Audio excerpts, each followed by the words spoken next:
What's up, everybody? It's your boy Tru Element 78 in the building with your one and only reigning, defending Mondo Lucha Hall of Famer, the X-Man Xavier Mustafa.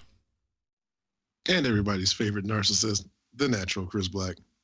And today is Saturday, April 17th, 2021, the day that we've all been waiting for, where Jacob Paul gets put to sleep by Ben Askren. I don't think that's going to happen. Ben Askren is a terrible boxer, but he's from Wisconsin, so I'm going to root for him. But, yeah, so you guys going to be watching the fight tonight on Thriller? Hashtag no one cares. Or Triller. Put some money in Snoop Dogg's pockets, you know? I heard there's a site you can stream it, but you ain't heard that from me. Well, you already watched Logan Paul get laid out at WrestleMania, so will his brother suffer the same fate? Tune in to the same bat channel at the same bat time. But anyways, this is a very special episode of the Saturday Night SlamCasters, where we're here to get you guys caught up to speed on our thoughts about WrestleMania 2021, since they want to go away from the number system, but it was WrestleMania 37. Also, we're going to discuss Raw, which I got some thoughts on Raw. And I say that through gritted teeth. We'll talk about NXT and their first episode in their new home on Tuesday nights, since they ran like the cowards that they are. The yellow belly cowards, actually, because of the yellow brand. So they ran with their tails between their legs on Tuesday nights. So we'll talk about NXT and what they got going on. They had to, shit. Not because they wanted to. All right? And then we'll talk about the best wrestling on the planet, AEW, which has remained on Wednesday nights. Like I said, and let me reinforce what I said. They took over Wednesday nights. That used to be there used to be another wrestling show that came on Wednesdays before AEW started. What happened to them? How long we got to hear him gloat? I don't care about that trash AEW. It's great. Honestly, though, the one thing that kind of sucked while watching AEW was that when they do show commercials, I would flip over to NXT occasionally, and now there's nothing for me to flip to. I gotta just sit there and suffer through commercials. And I know you felt the same way, Mustafa. To a certain extent. I didn't flip back and forth too much unless it was like, every maybe once or twice a commercial, or if something interesting was going on AEW, which wasn't often. Do you watch that at 1.5 speed too? I watched it at 0.75 speed, the same speed as Xavier Mustafa's thought processes. But anyways, let's go ahead and get into WrestleMania and talk about the overall thoughts of night 1 and night 2, since we had the 2-night WrestleMania, which it looks like we won't have next year in Texas, which we will be at. I just want everybody to know the Saturday Night SlamCasters will be in Texas next year. I don't give a damn what my co-hosts say. I will replace them with people that are going to be there. We're going to have a sweet baby. That Mustafa trip on him. I think that's what he's saying. Huh? What? Money bags. Who? Him? Yeah. Tru Element? He's a big baller. Trying to act like he ain't balling. Man, Xavier Mustafa can find a sponsor. I know that he can. Listen, he told me how much he make, and I know he got old ladies that pay his bills. See, we don't have video yet, but for those of you... I'm not saying what he do to them old ladies to pay them bills. You guys can see us right now. Xavier Mustafa is sitting in the closet right now full of gold. He's Scrooge McDuck in it, huh? He's sitting in the closet full of gold. And so I'm sure he can afford the trip for everybody. Xavier Mustafa is going to pay for everyone in Wisconsin's trip down to AT&T Stadium. So if you're interested in going, just hit up the Saturday Night SlamCasters email, and Xavier Mustafa will definitely take care of you. You can hit up trueelement78@gmail.com.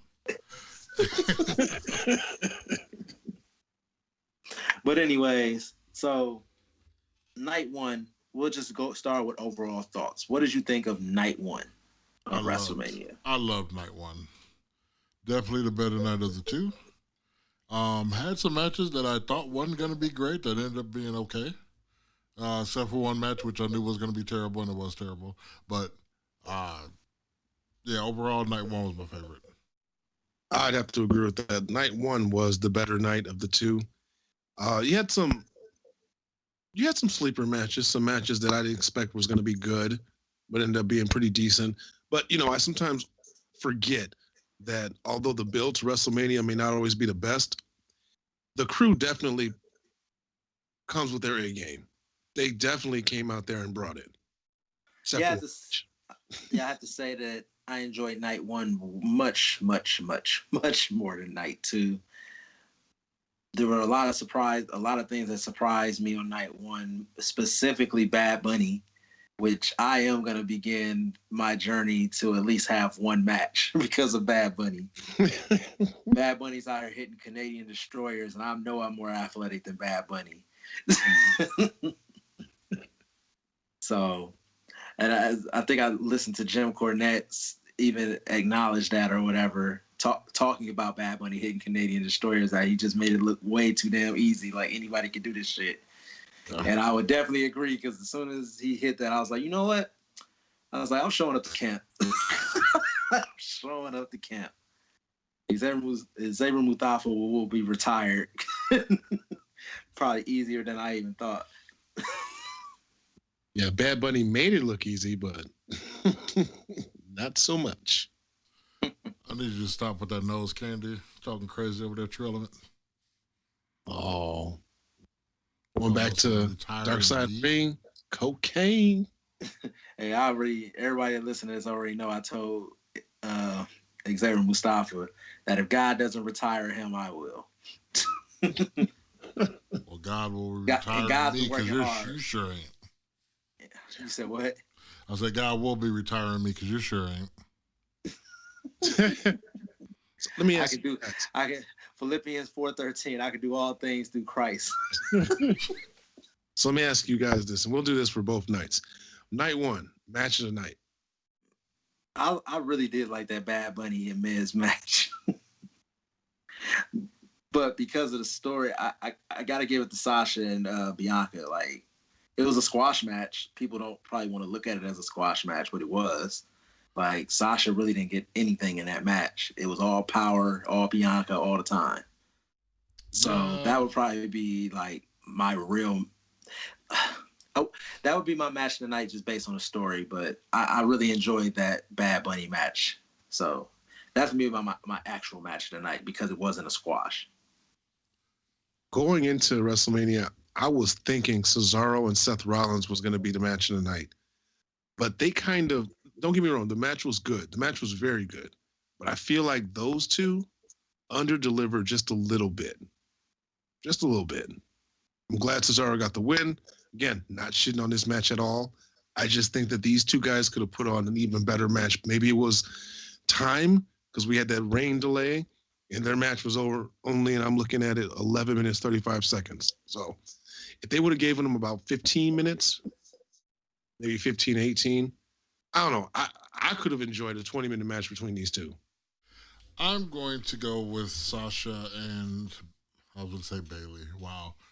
Sasha and Bianca Belair, just because I like the emotion behind the match. It was the only match that really had emotions in it. You got to admit, at the beginning, Bianca choking up. You saw Sasha choked up, but at least she was able to do it away from the camera, so you didn't notice. They cut the camera away. And then Sasha turned her head like, nope, not going to get me. Like, quick cut onions over there. Then some ninjas broke in my house and started cutting onions, and I started to get watery. I was like, oh man, this is crazy. But yeah, that was my match of the night. Yeah, they definitely deserve match of the night. So, worst match of the night on night one. Oh, I think it's going to be unanimous. Tag team tournament. You can make a whole Botchamania reel off of that match. And then I missed the nip slip. We had everything from Mandy falling on her succulent ass to the nip slip of Dana Brooke. When did that happen? What, the slip or the nip? Yeah, the slip nip. When was titties hanging out? It wasn't really hanging out. You just saw like the slight pepperoni, just the edge of the pepperoni. You know the Peacock. They edited that out real quick, probably. I don't even think it really wasn't anything to edit because it was like if you blink, you miss it. That's the one thing I'll be like, man, these nerds out here have never seen slight areola. Like, it wasn't even a nip slip. It was like the edge of the areola. It was like a peekaboo. Yeah, it wasn't like our friend Chris Dillsworth out here just hanging out. It wasn't no Janet Jackson slip. That wasn't a slip. That was a whole titty. Remember that Dave Chappelle skit where the lady nipple titty popped out, and Dave Chappelle just started staring at it like. He didn't even let her know it was out. He was like, "If your friend want to say hello, hello." Yeah, so that match was the shits, and people bumping off of Phantom hits. Yeah, and it was even just the way it was booked. And we'll get into it later on because we had the bus flip, we had the tax day WWE roster cuts, and we'll talk about that later. But that even played a role in WrestleMania. You had people pin people in that match who are no longer with the company as of Thursday. Dude, bro, Michael Cole must have been hanging out with Jack UWF. Because Cole was on some shit this weekend. Like he was saying, he was calling the wrong moves, telling man. I'm actually interested to go back on Peacock and see if they correct the call because during Bianca Belair's crowning achievement of winning the women's title, when she pins Sasha Banks, the ref does a 3 count, which means that Bianca wins, and Cole just shouts, "She kicked out." Cole, I told you, man. Now, when that player called pound and ground, he was like, Michinoku driver. He's like, no, he said Blue Thunder Bomb. And they're like, no, that's a Michinoku driver. He must be getting old or something. That's probably why they're replacing him. Vince McMahon was in his ear calling bad shit. Just say what a maneuver. Somebody was hanging out with Herb.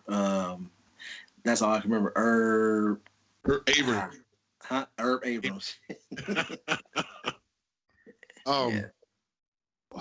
AJ Styles and Omos. I have mixed feelings about them being a tag team. I mean, tag team champs. Because, okay, we all know what's going to happen.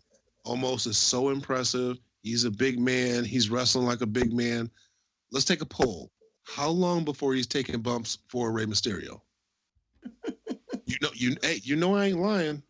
2 weeks. See, my problem with them winning is somebody like Omos, who's that big, that tall. And actually, for somebody that big and that tall, he's actually pretty athletic.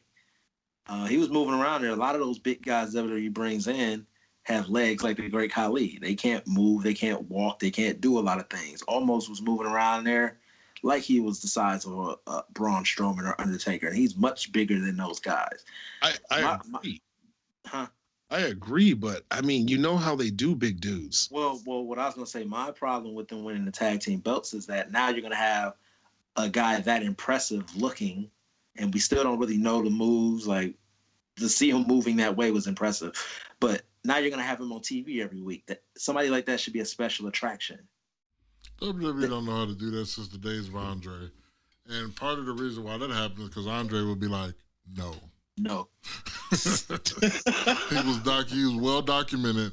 If something was going to make his character look stupid, he would be like, nope, not doing it. Right. And I think that's what a lot of these people need to do. They're finna mess up Omos. They're going to mess up Adamama Tube or whatever his name is that came and saved dude in the African drum match. Apollo Crews.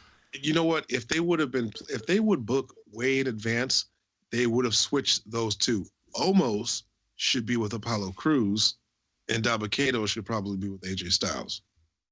But anyway. You know they don't book that far ahead. Dude, Okay, let's talk about some other shit.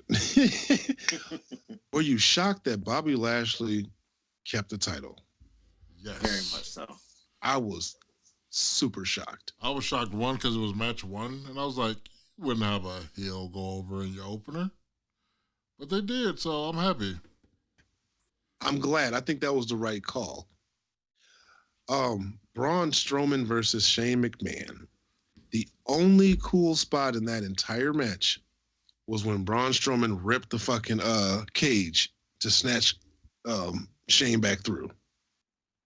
That was a choke slam or some shit off the top. It wasn't a choke slam. It was literally Shane just jumping. Oh, he threw him. He did a mankind throw. Well, he pretty much just jumped. He jumped. Braun had nothing to do with that. He jumped to safety and he bounced. Still an impressive bump for a guy his age. Question for you guys. Maybe this is getting a little bit too into the weeds, but I know I've heard Stone Cold talk about rings and how they bump and how the WWE ring used to be super stiff. Is there different types of wood, different thicknesses? What makes a ring more bouncy or less bouncy? I know the size of the ring can make it suck. Oh, the plywood boards fucking suck. The plywood is what is the plywood and the rings with the spring. I hate the rings with the spring. Those are the worst because you think that you'd like a bouncy ring, but you don't. I prefer rings to be a little stiff, just enough give, but not super bouncy because you can fucking break an ankle or some shit on that. So plywood rings would be more like a boxing ring then, where it's just one flat piece of plywood or a couple planks of plywood instead of 2x4s. It'd be like what, 6 pieces of plywood, the 4x8s, something like that. Yeah. Those are the older rings, and those are the ones that used to have the spring. And like I said, I hate the ones with spring. I like the ones now with the Mustafa, help me out. It was with tension bars or some shit underneath. So it's still suspension, I believe it is, and so the whole object is the steel gives way a little bit.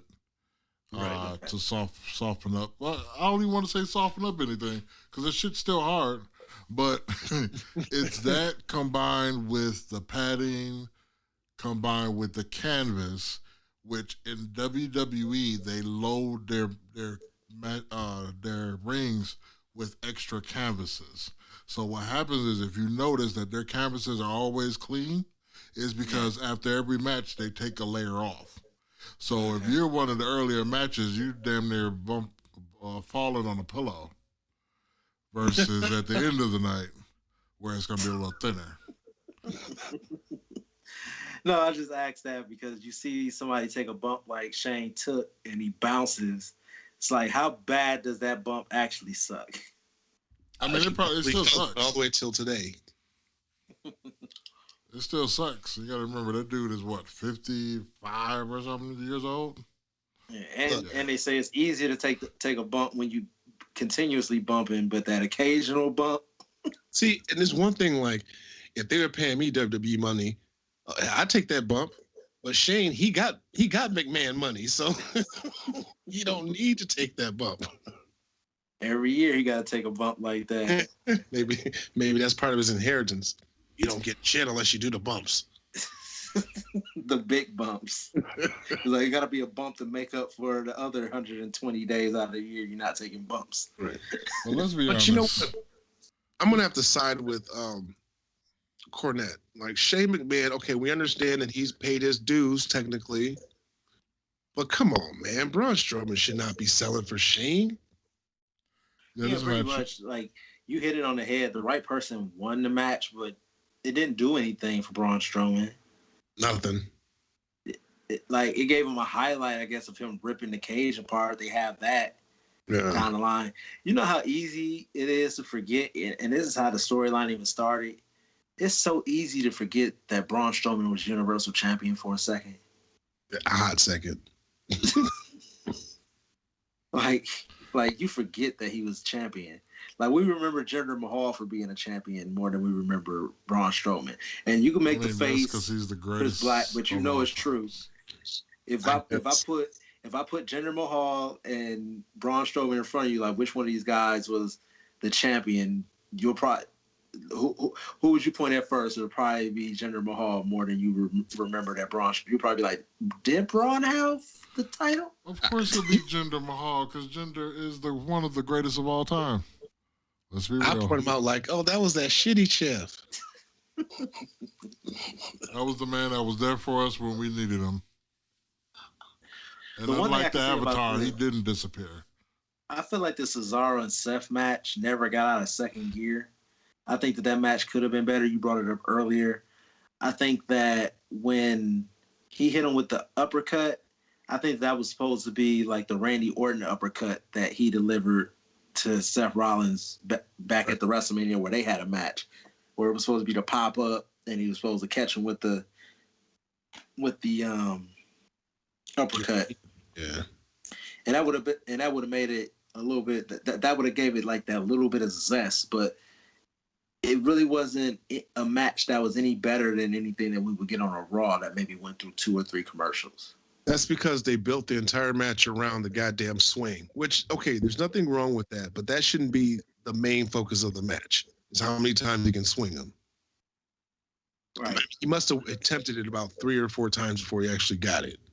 Yeah, they broke the record of 23, so. Yeah, they're being pretty generous with those counts, too. I don't know. How many did you count?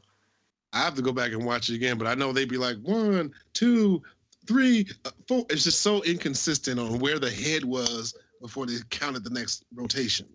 So what you're saying is? I'm saying maybe 20. I think I could swing you 23 times. Yeah, I'm not saying that's an easy thing to do. Yeah, I'll be done fainted before. Not even from the person being heavy. I just don't have that type of coordination to stay on my feet. But what else was on night one that was really worth talking about? Pretty much covered all of them. Well, no, we didn't. I said I liked the Bad Bunny match. That was probably my match of the night, just because it was fun. Like I said, the Bianca Belair match had the emotion to it that you want in a WrestleMania, even though they kind of were botching. They were doing everything they could to sabotage that match before it made it to WrestleMania. And I really enjoyed it for what it was. But at the end of the day, in my opinion, it was a squash match. So based on that, simply, the Bad Bunny and Damian Priest match with The Miz and John Morrison was my match of the night. But the one thing about that match though is that nobody gained anything from that match. Sean Priest wasn't elevated by that match. He was pretty much playing second string. Like, you forget that he was even in the match. Sean Priest was in that match. Did I say Sean Priest? Yeah, you did. Damian Priest. You forget that Damian Priest was in that match. And you won't remember that years from now. You'll remember Bad Bunny, and you'll be like, yeah, he was tagging with some guy. That's true. That's very true. You know what? Bad Bunny, you know who this is going to end up bad for? Damian Priest. No, Bow Wow. Because he's probably watching this shit thinking this shit's easy. and also Bow Wow was smaller than Rey Mysterio. Mm. I think Rey Mysterio is 5'6". I think Bow Wow is 5'4". Mm. So he's going to be on 205 Live. I'll give Bad Bunny his credit. I mean, he obviously has been working on learning and taking his bumps, because he didn't do anything to fuck up the match, which is always a good thing. The Canadian Destroyer was a bit much. I mean, God, they could have gave Miz and Morrison just a little bit more credit, because they look like a couple of jobbers. 2 former world champions. Right. And tag team champions. They're just a victim of being too good at their gimmick. They're just little weaselly heels that you want to see lose. But Miz was just the champion, although he won it nefarious ways and probably shouldn't have even had that title run. But it is what it is. I mean, the match wasn't bad. Like I said, they did a really good job. Other than just how it was booked, I have no complaints. You know what? I hadn't even thought about that. That when we were all like, were you surprised that Bobby Lashley retained? I was surprised, but I also had forgotten that he didn't beat Drew for that belt. Right. I also forgot that. So that's kind of the story, is that Drew can't beat Bobby right now. Oh, we'll get to Raw and what happened, and I've got a feeling. But what else was I going to say? Oh, yeah, I was going to say about that Miz and Morrison match. People need to stop saying now that Miz can't wrestle. Miz went out there and made everybody in that match, him and John Morrison together, made everybody in that match look like $1 million. The one thing that really hurt Damian Priest, though, is the fact that he didn't get the pinfall. Bad Bunny got the pinfall, and he's not going to be there. Right. Yeah, this match did nothing, absolutely nothing for Damian Priest. Yeah. And then I also thought it was funny that they have that commercial for Bad Bunny going on tour, and it was literally Triple H packing up his shit and sending him on his way. Like, you did good, kid. Now it's time for you to go do your own thing. He hands on the suitcase. Get the hell out of my arena. Right. It's a one-time deal. Yeah. So, but yeah, shout out to Bad Bunny. He took it serious. He did what he was supposed to do. He didn't just show up to get a check. He didn't do like most celebrities. They make that one appearance on Raw that starts the storyline, and then they're going on all talk shows, and that's it. You never see them back on television. And then a week before the pay-per-view, they might show up to the last episode of Raw, SmackDown. But Bad Bunny was there every single week, doing the work, coming down to the ring, doing promos.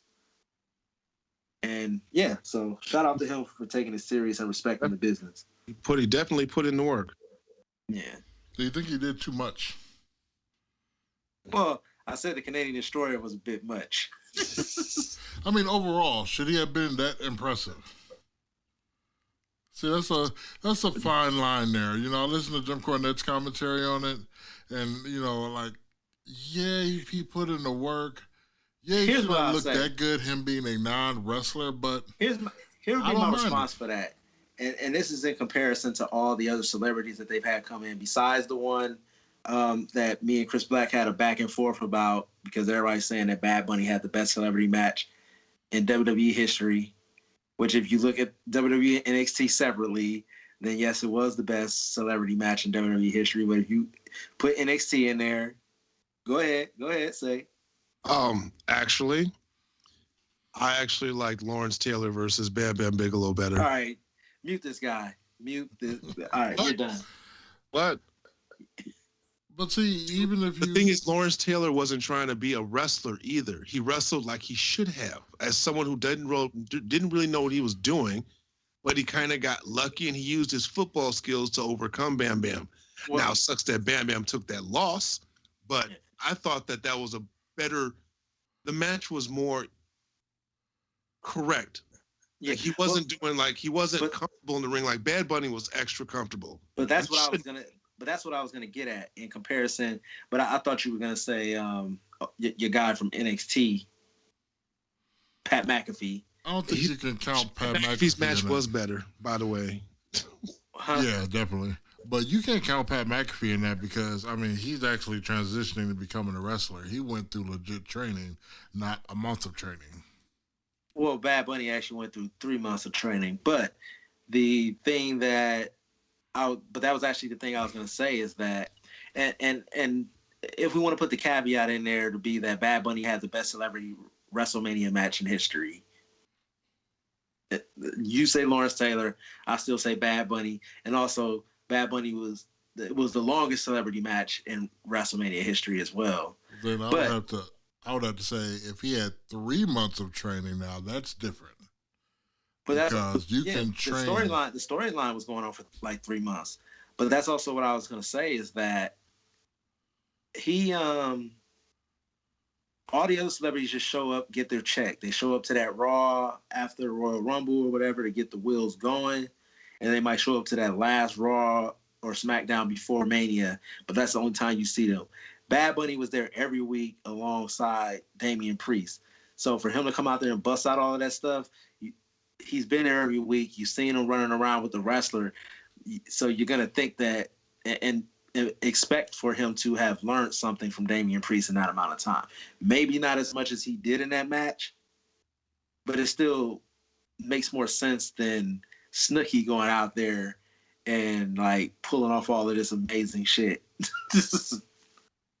But all right, now I'm gonna have to shit on this match just a little bit.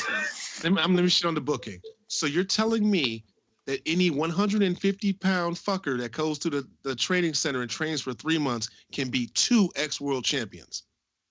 That's the story they're telling. Yeah, he had Damian Priest.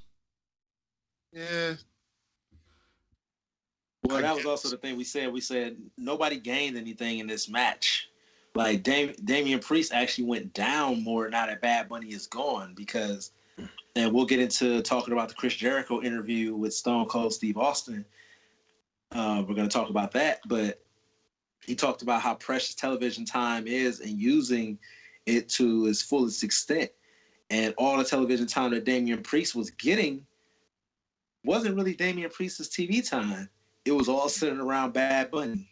And I think that they brought Damian Priest up just for that, and I think he came up prematurely. I don't think he was ready to leave NXT yet. Yeah, so like we know nothing about Damian Priest's actual personality or anything. We know him to pretty much be Bad Bunny's heavy. That's pretty much what he was. Yeah, he looked like a Hispanic test, basically. Yeah, so I don't know where he goes from here besides down the card. And it's a shame because he's talented. Yeah. But now he's just generic big guy or medium-sized guy. He's not even a big guy on the main roster. Right. He needs to go to SmackDown. Get off of Raw. Yeah. So, rain delay. What'd you guys think about the promo work, the unplanned promo work prior to WrestleMania kicking off? It's about fucking time. They need to do that more often. Who do you think sank and who do you think swam from the promos, if you can remember any of them? I can't think of any that were horrible. Bobby Lashley or Drew McIntyre? Drew McIntyre's wasn't horrible to me. He was emotional. Which was, I don't mind seeing emotion. Like his emotions was running high.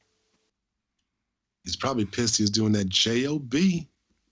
I don't know. When they started the quote-unquote fight, I was like, ugh. It was just so bad. But you said you don't really remember anything specific about him? Oh.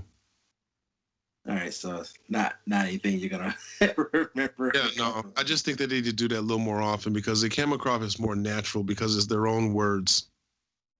Yeah, and it also kind of it showed the limitations of having writers because there's some guys down there that have been doing this long enough where they can still just cut a promo, even though they've been in this system for so long. But then there's a lot of guys on their roster who've never had the opportunity to be off of the leash. They came up through the Performance Center. They came up, then they came into WWE and they got writers. They had writers all the way. Well, in NXT, you spend a lot of time cutting your own promos. Yeah. You don't only have to worry about writers and stuff like that, too. At least you get on the main NXT roster. But even between there, go ahead, Chris. Right. So part of your training is promo classes. Right. So, you know what? Now that I think about it, because Braun Strowman's was terrible. Mm-hmm. It's Braun. Braun. I was trying to see if there's some type of correlation between people that came up in NXT being able to cut the better of promos.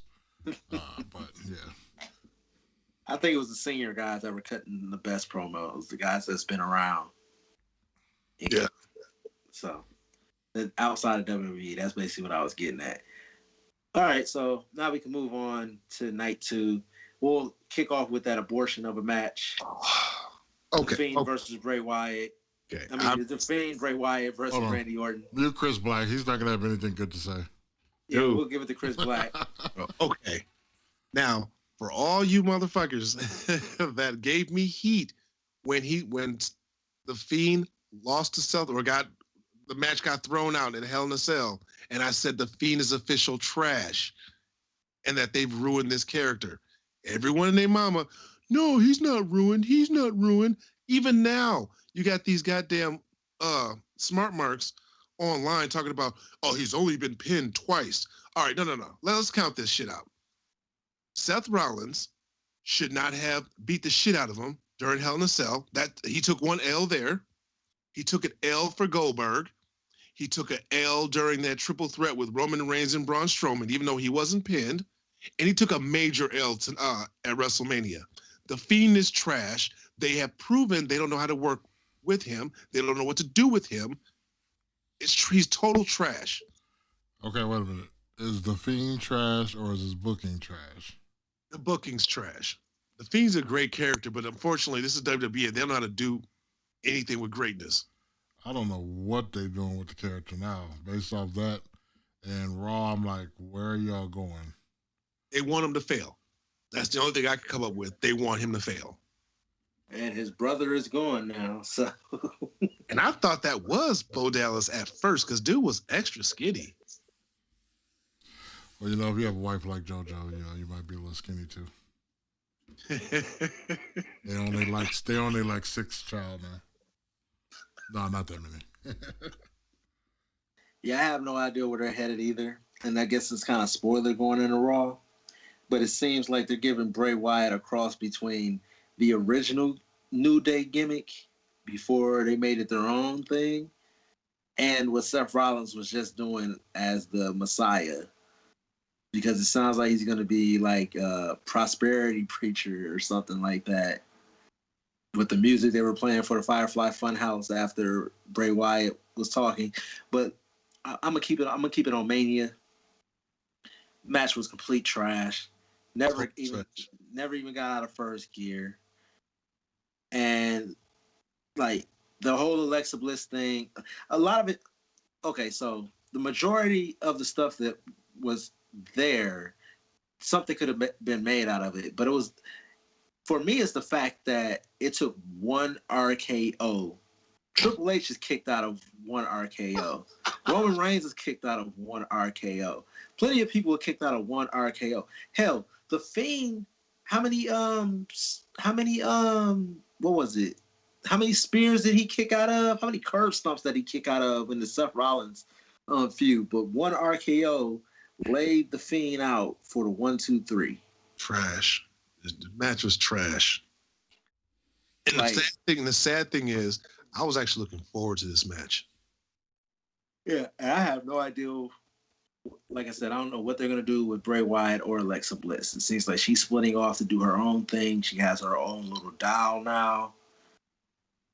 Look, if I was Bray Wyatt, I'd ask for my release. Real talk.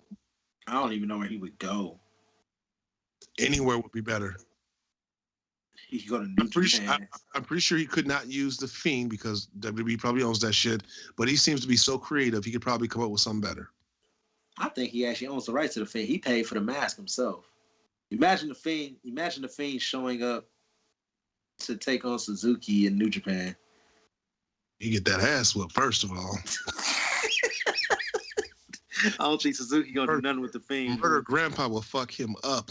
I wonder if they'll let him actually do a gimmick like that in New Japan. That would be different and stuff like that. He'd probably book it properly. They'd probably keep him away from titles. He'd probably be an attraction. Hold on, who was that character? Who was that in New Japan that had the gimmick where they like pulled out a knife and was trying to stab the guy? It was like some demented character. You talked about it on the podcast. Oh, no, that was Jushin Thunder Liger. He like turns into like a crazy person. Okay, yeah, that was it. Yeah, I forgot his name, but he's only broke that character out twice. That was the second time he did it. Yeah, so I don't know, and it does not act like Finn Balor didn't pretty much have the demon character in New Japan either. Like, it wasn't called the demon, but it was pretty much he put on the paint. And then you knew you was getting that ass whooped. I don't know, Bray Wyatt. Maybe not asking for your release is what you're supposed to do, but maybe you need to, like, I don't know, stand up for yourself. Be like, no, this is fucking stupid. I think he's already stood up for himself. I don't think I think the Fiend was something that he stood up for, stood his ground on, and was allowed to do. Because it was something so different and out of left field. I don't see that coming from the yes man in WWE. Yeah, but at the same time, when they were just like, okay, look, this is what you're doing for this match, I'd be like, you know what, fuck that. No, I'm not doing that. He got 2 kids to feed now. And now he has a brother to feed. Come on, Bo. You got to get your strength up. I don't know. The shit like what? Impact got Abaddon and all that other shit. They'd probably do the AEW. What's the one in? Abaddon is the one in AEW. You talking about Susie or whatever? Su Young? Is that Su Young is an Impact. Either company, I bet you could do a better job. That's all I'm saying. I don't know. They would make it special. The Fiend isn't special anymore. WWE has this nasty habit of shoving shit down your throat because it's hot, not knowing that overexposure is going to kill it. But I've said my piece about the Fiend. Everyone who's been listening knows how I feel about him. And you know what? We jumped into night 2, but we didn't do what we did for night 1. So let's just do that real quick. What was your match of night 2? Ooh. For me, it's between the Riddle and Sheamus match and the main event of Roman Reigns, Daniel Bryan, and Edge. Okay. And I think I'm going to go with the Roman Reigns, Daniel Bryan, and Edge. That was a damn good triple threat match. Okay. Notwithstanding, yes, that came in a very close second for me. I think Kevin Owens and Sami Zayn fucking killed it. I think those two had an excellent match, and you didn't know who was going to win. I'm gonna go main event, but I kind of want to go Sami Zayn and I was like Kevin Steen. But I think between the two, I got to go with the main event. I was shocked the ending. I did not think they were going to let Roman Reigns hold on to that. I'm going to tell you something. Halfway through that match, I got to thinking, the last previous 3 matches, all three title changes in a row.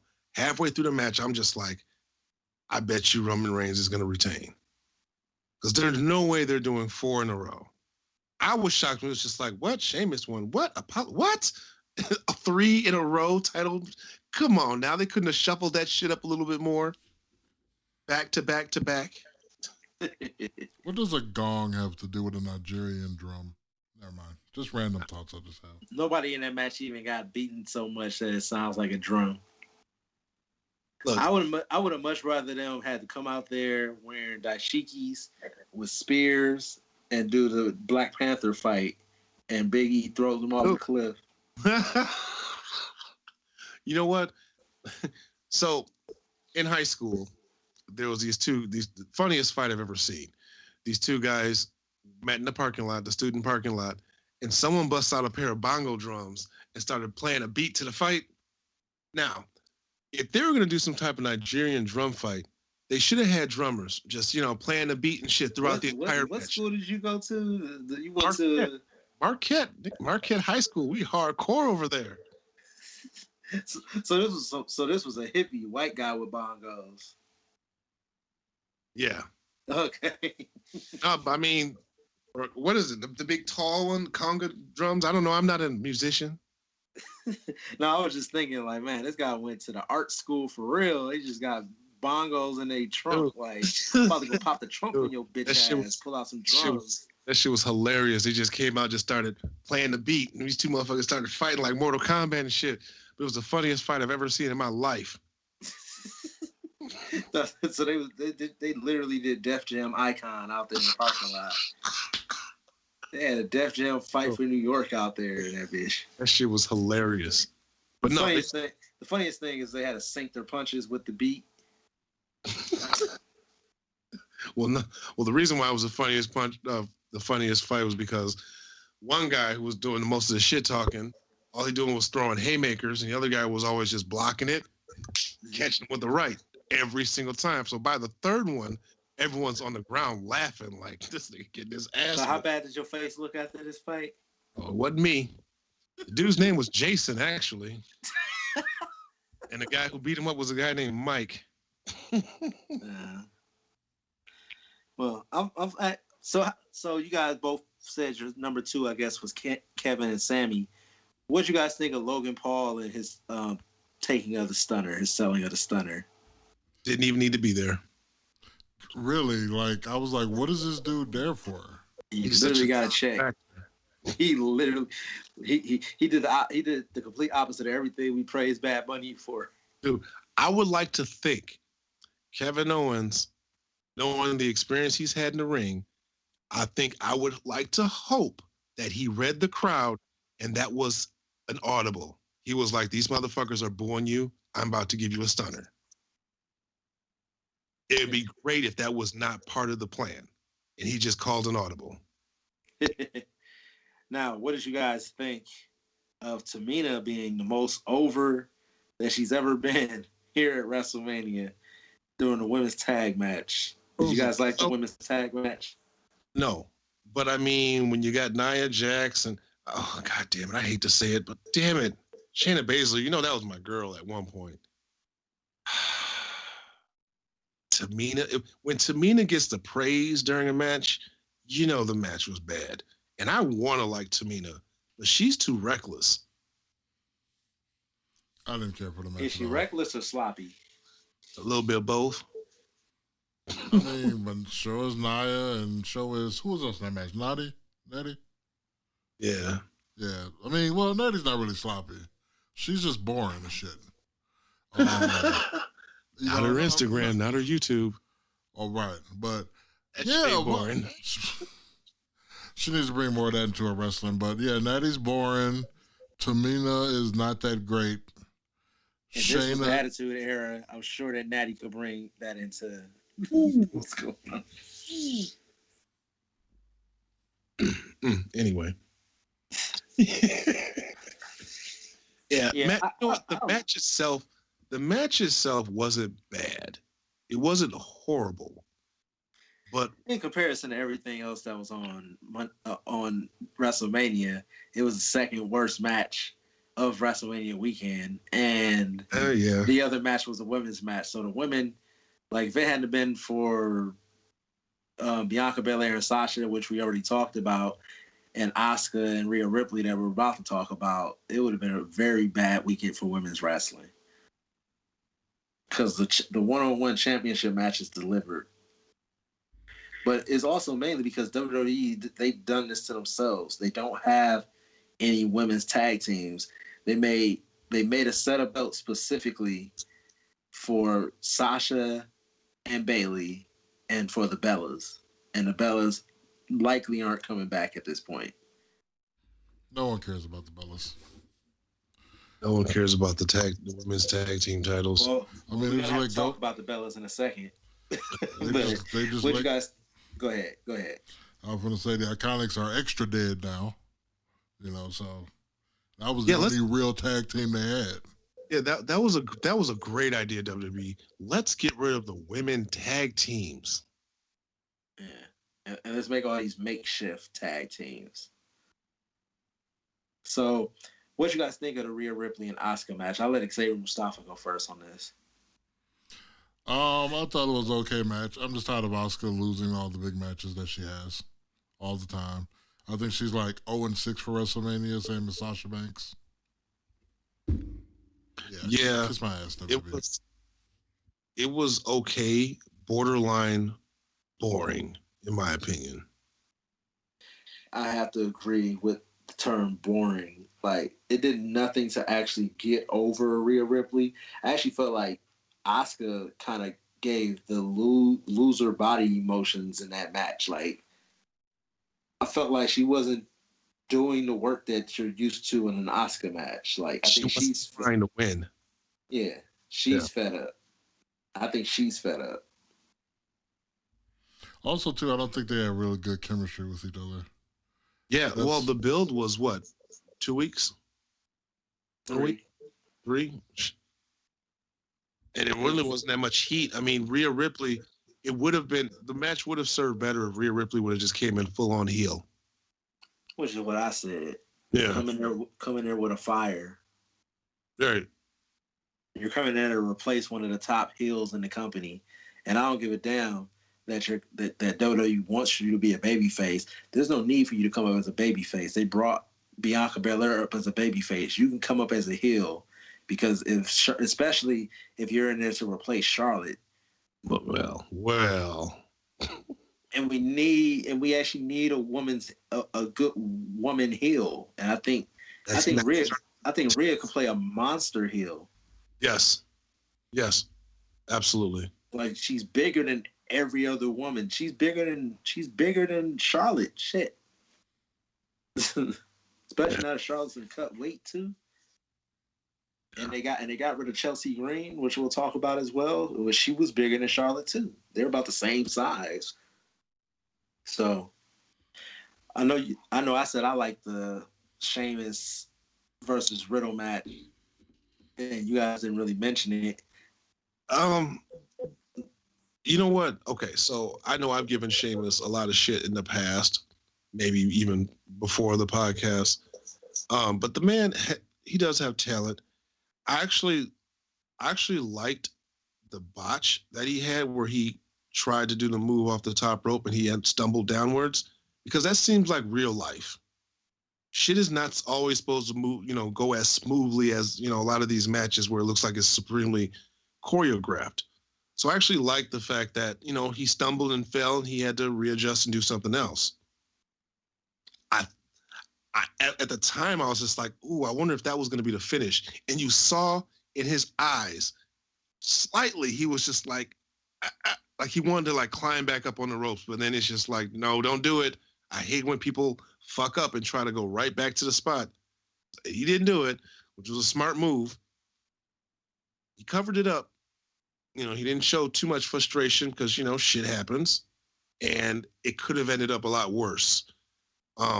That kick to the face that got Matt Riddle all bloodied, damn.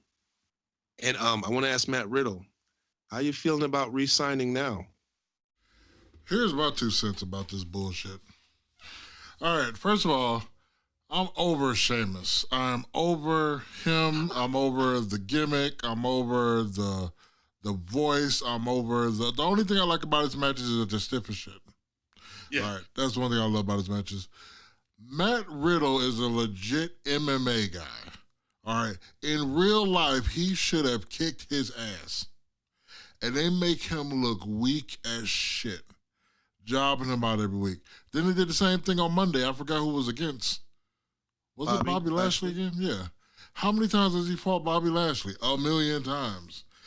And I understand you're building him to be champion, which makes sense, but why y'all like to make people look so fucking weak when you have motherfuckers like Bo Dallas, who just got let go, who's sitting in the back eating catering? These are the motherfuckers you should have out there in job matches, bro. Like, do they even have job matches anymore? They really don't. They just be like, hey, let's have one of our big stars versus the other big stars. WWE is fucking up. You got 3 fucking hours on Monday Night Raw that you fuck up every week. You got 2 hours of SmackDown that you fuck up every week. You got all this goddamn talent that you're not using. Not only that, you can even job out the NXT trainees that are good enough to work a job match. Exactly. You don't even have to import people in from the indies, although that would probably be a better idea. Like, Vince, what are you doing, bro? He doesn't know how to book wrestling anymore. I'm thoroughly convinced. Him, Bruce Pritchard, all these motherfuckers that made tons of money booking this shit in the 80s and 90s and early 2000s, suddenly they don't know what the fuck they're doing anymore. Yeah, the part where he bailed out from doing a white noise from the top rope, he saved Matt Riddle's life. That could have ended terribly. Yeah, it is messed up how they're doing Matt Riddle. Going to a positive from Matt Riddle, I was extremely shocked. Just like the world was shocked. We all wanted the scene where it was going to be RVD and Matt Riddle meeting for the first time. But when RVD pulled out those RVD rolling papers, the world stood still. and he handed him to Matt Riddle. Matt Riddle was like, sweet. I was like, man, if Chris Black could be a fly on the wall in that room, man, he'd be high as shit. Y'all ain't no smokers. High as a fly. Do y'all even want to talk about Apollo Crews and Big E? Because I don't. We kind of already did. No. Again, I said it should have been the Black Panther match. This is a last-ditch effort to get Apollo Crews over, and it's not going to work. He sucks. He sucks. He sucks in every aspect of professional wrestling except for his look. He looks amazing. And then like Bruce Pritchard say, when that goddamn bell rings, everything goes to hell. Fuck that guy. Coming to Legacy Pro in 2022, Apollo Crews. Mustafa will job him out. I just don't get it. You want to push Big E? Okay. All right. If y'all want to do that, to take the belt off Big E and have what's his name do something else, okay, that's fine. But what did Big E do on... Wait, he's on SmackDown? Okay. Let's see what he does on SmackDown yesterday. I know I had to say that weird because it's recorded. We're recording on a different day than this is coming out. So we'll see what happens on yesterday and see what they do with Big E. He's going to be going for Roman Reigns' championship, baby. Now, if they do that, then I'm okay. He about to be jobbing out to Roman for the next 2 months. They need somebody for Roman to eat before SummerSlam. Speaking of which, so although I still think, in my opinion, I just enjoy Kevin Owens and Sami Zayn just a lot better. This main event was off the chain. The only thing I didn't like mainly about the main event, and this is something that Jim Cornette brought up, is I've always hated the concerto. Because literally that person should be dead. Plus it's dangerous to execute. One wrong move. Yep. And you're fucked. I didn't like that. The ear ringing. I couldn't deal with something that's next to my head. Lot of trust you putting in somebody. I didn't like the Jey Uso interference. I did. Well, no. On the outside, I didn't like that shit. Saving Roman Reigns from the concerto, I like that part. The early shit where he was super kicking everybody, thinking he's the Young Bucks. Yeah, like right at the beginning. I was like, right out the gate. I don't want to get on the whole Jim Cornette thing, but his response whenever it's a triple threat, he's like, no DQ, no count out. When did they make these rules? And I'm like, has there ever been a time where the triple threat had a DQ and a count out? Like, who would you be counting out? Here's the thing. Like, why does... What I don't understand is, like, they're like, it's a triple threat. Of course there's no DQ. Why is that? You can't have rules just because there's 3 people involved? Yeah, I don't get that either. Like, with rope breaks and stuff like that, like, oh, they don't count. Why is that? I don't understand that either.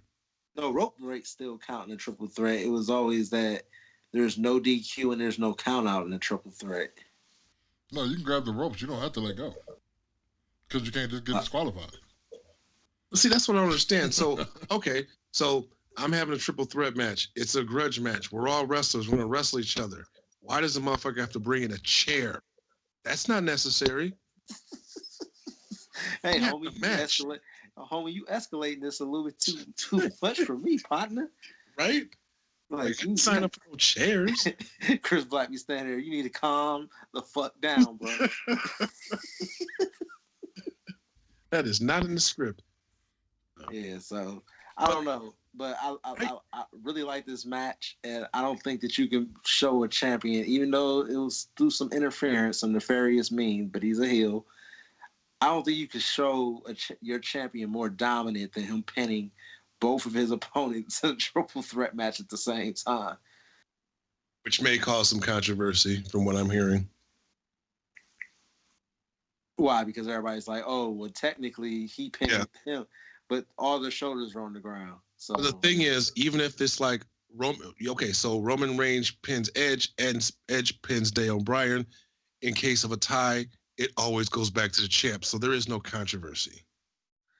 I don't know, because technically Edge and Daniel Bryan won the match because Roman Reigns passed out in the crossface, the dual crossfaces. So technically those two should be having a one-on-one match. If there's any controversy, that should be it. The ref wasn't doing his job. Dude, before Daniel Bryan jumped in, I swear to God, I thought Roman Reigns was going to tap to Edge. I'm like, how the fuck you going to tap to Edge but not Daniel Bryan? Actually, he did tap to, but Daniel Bryan just wasn't seen by the ref. See, the thing I want to know is that when Roman snatched the chair from Edge, was that piece supposed to fall off? I don't think so. Or was that improvised? When he put it across his grill and used it, I was like, dude, this is amazing. I think he was opportunist. He saw that shit, was just like, you know what'll make this even better? Rip. It's there. Gotta use it. Yeah, so yeah, I don't think you can make your champion look any more dominant than how they did in this match. Even though he was getting his ass whooped for the majority of it, I'm going to remember him stacking his opponents on top of one another and pinning them to end WrestleMania. So overall, night one was probably like an A- in my opinion, or B+. Like C+. B+. C+. You said a C. You said C+. C+. For night one? For night two. Oh. No, I said night one. I gave it like an A- B+. I'll probably give it a B+ because that tag team turmoil match really brought the night down. Night two, I'll give it a C. Right. Night one, mean, I'll give Braun it Strowman and Shane McMahon wasn't as bad as that goddamn tag team turmoil match. Yeah, I'll give night one a A, and I would give night two a C. Yeah, definitely a C. Not even a C+, a C. And the only save, in my opinion, the only saving grace of my night two was Kevin Owens, Sami Zayn in the main event. Sheamus and Riddle was, you can include that, and you can include that match in there. But everything else, trash. All right, so let's move on to Monday Night Raw. And this made me sit there after the show was done and just really rethink my life decisions. Like, do I want to continue doing this podcast or not? Because I got into this because wrestling was kind of becoming boring. I didn't really have many people to talk to about it. I had community that I was a part of that watched wrestling and talked wrestling, but I wanted to be able to talk wrestling and have fun with it again. I remember there was a point where we were doing a podcast, and I believe it was Chris Black came on and said that doing the podcast had reinvigorated your passion for wrestling, especially once you started really getting into and discovering New Japan Pro Wrestling. Yep. But at this point, nothing is deteriorating my love and reinvigoration for wrestling than Monday Night Raw. If you remember any of our day ones out there, when we first started the podcast, I had a very unique way of watching WWE. Ignore Raw, ignore SmackDown, and just watch the pay-per-views. Yeah. And so it really made me start thinking, like, I think that we're going to stop watching. I said, I was like, I'm going to present this to my co-host. I haven't done this offline. I told him I was going to do it on the show. That WWE has until Backlash to turn things around. Otherwise, I don't think we're going to be reviewing WWE shows as far as Raw and SmackDown go from now on. And there probably won't even be any preview shows for the pay-per-views, but we'll probably cover the pay-per-views. But I really don't give a damn about the week-to-week shows anymore because WWE has proven to me that none of it matters. None of it is consistent to make me care about the pay-per-view. And if there is anything that's good, you can catch it on YouTube in a highlight. You don't have to sit through a 3-hour show. Don't even do that. There's enough clips on between Twitter and Instagram and Facebook. Okay, first of all, what is Backlash? Oh, WrestleMania Backlash. Okay. All right, let's get it right. Means a night of rematches. Yep. As much as I love doing the podcast with you guys, I kind of feel the same way you do about Raw. That I would rather quit than continue to do this podcast if we had to talk about Raw all the time. Because even though I physically went to the worst Raw in the history of Raw when they were here at Milwaukee that one time, but the Raw that I saw this week was by far the second worst Raw I've ever seen. But it really should be the first worst Raw because they didn't do any surprises. No call-ups, nothing. That is what the WrestleMania after, or the Monday Night Raw after WrestleMania is supposed to be. Not saying they always have to debut somebody, but they always do something that's like, wow, didn't see that coming. Oh, that's cool. All this is going to happen. I'm not excited about anything after Raw. You weren't happy to see Maurice? No, I mean, shit, no. Part of you should have been happy to see Maurice. You weren't happy to see the Queen? Listen, I'll see her on Ms. and Mrs. anytime I accidentally forget to change the channel after Raw go off. But listen, the next night on SmackDown, at least we got a great moment with Bianca Belair, Rhea Ripley. SmackDown? That's what's up. I mean, not SmackDown, NXT. And Raquel Gonzalez. Like, that was a shock. Okay, cool. They're in the ring together. They're celebrating. All right, that's kind of cool. That one little moment, something like that on Raw would have been cool. But no, we got nothing. Vince McMahon bent us over with lube. Without lube. Just based off what he's done all this time up until now, he decided to do something different.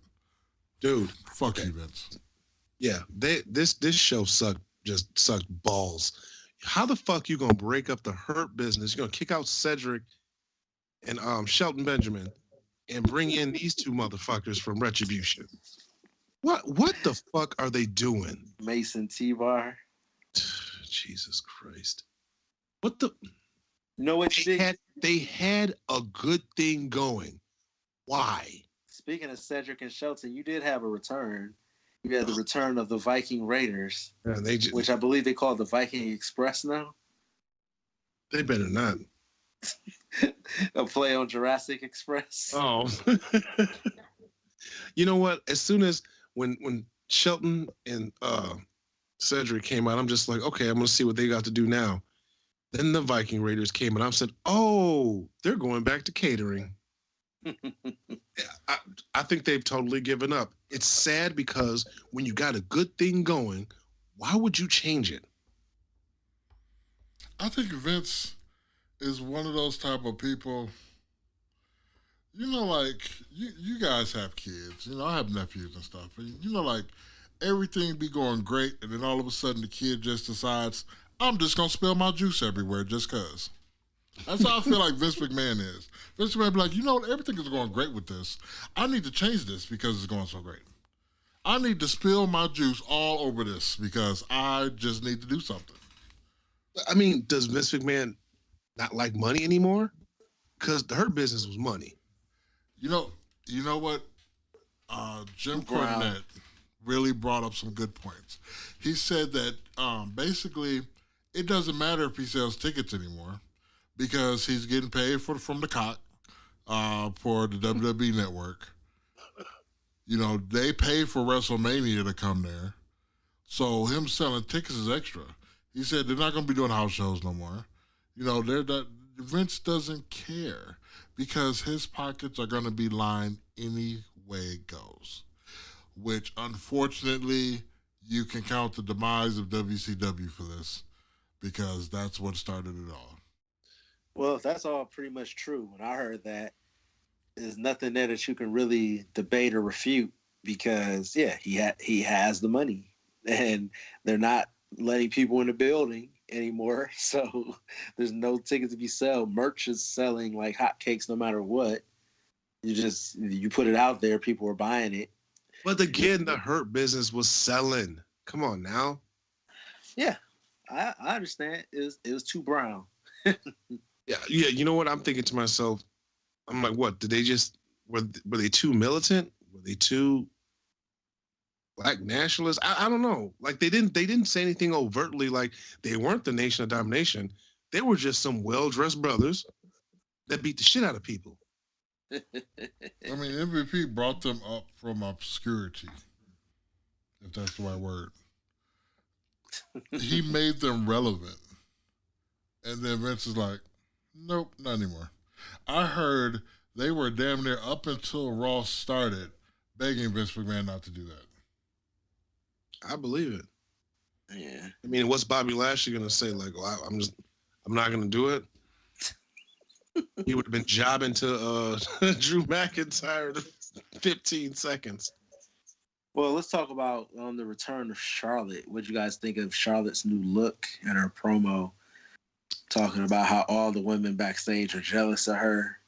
Okay. Asuka was scared of Charlotte. That's why she didn't accept her challenge, but she jumped at the chance to face Rhea Ripley.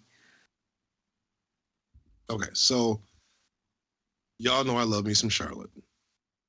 But even I was annoyed with this shit. It's like, seriously, just let someone else shine for a little bit. She does not need to be in a title picture all the time. She doesn't. She's getting unnecessary heat that she doesn't really deserve. Because she's good. But if you just scale her back just a little bit, if you put her in, smaller feuds, it's not going to hurt her. If anything, she's going to help elevate other people. But stop giving her title shots. If she beats Rhea Ripley for the title next month during WrestleMania, whatever,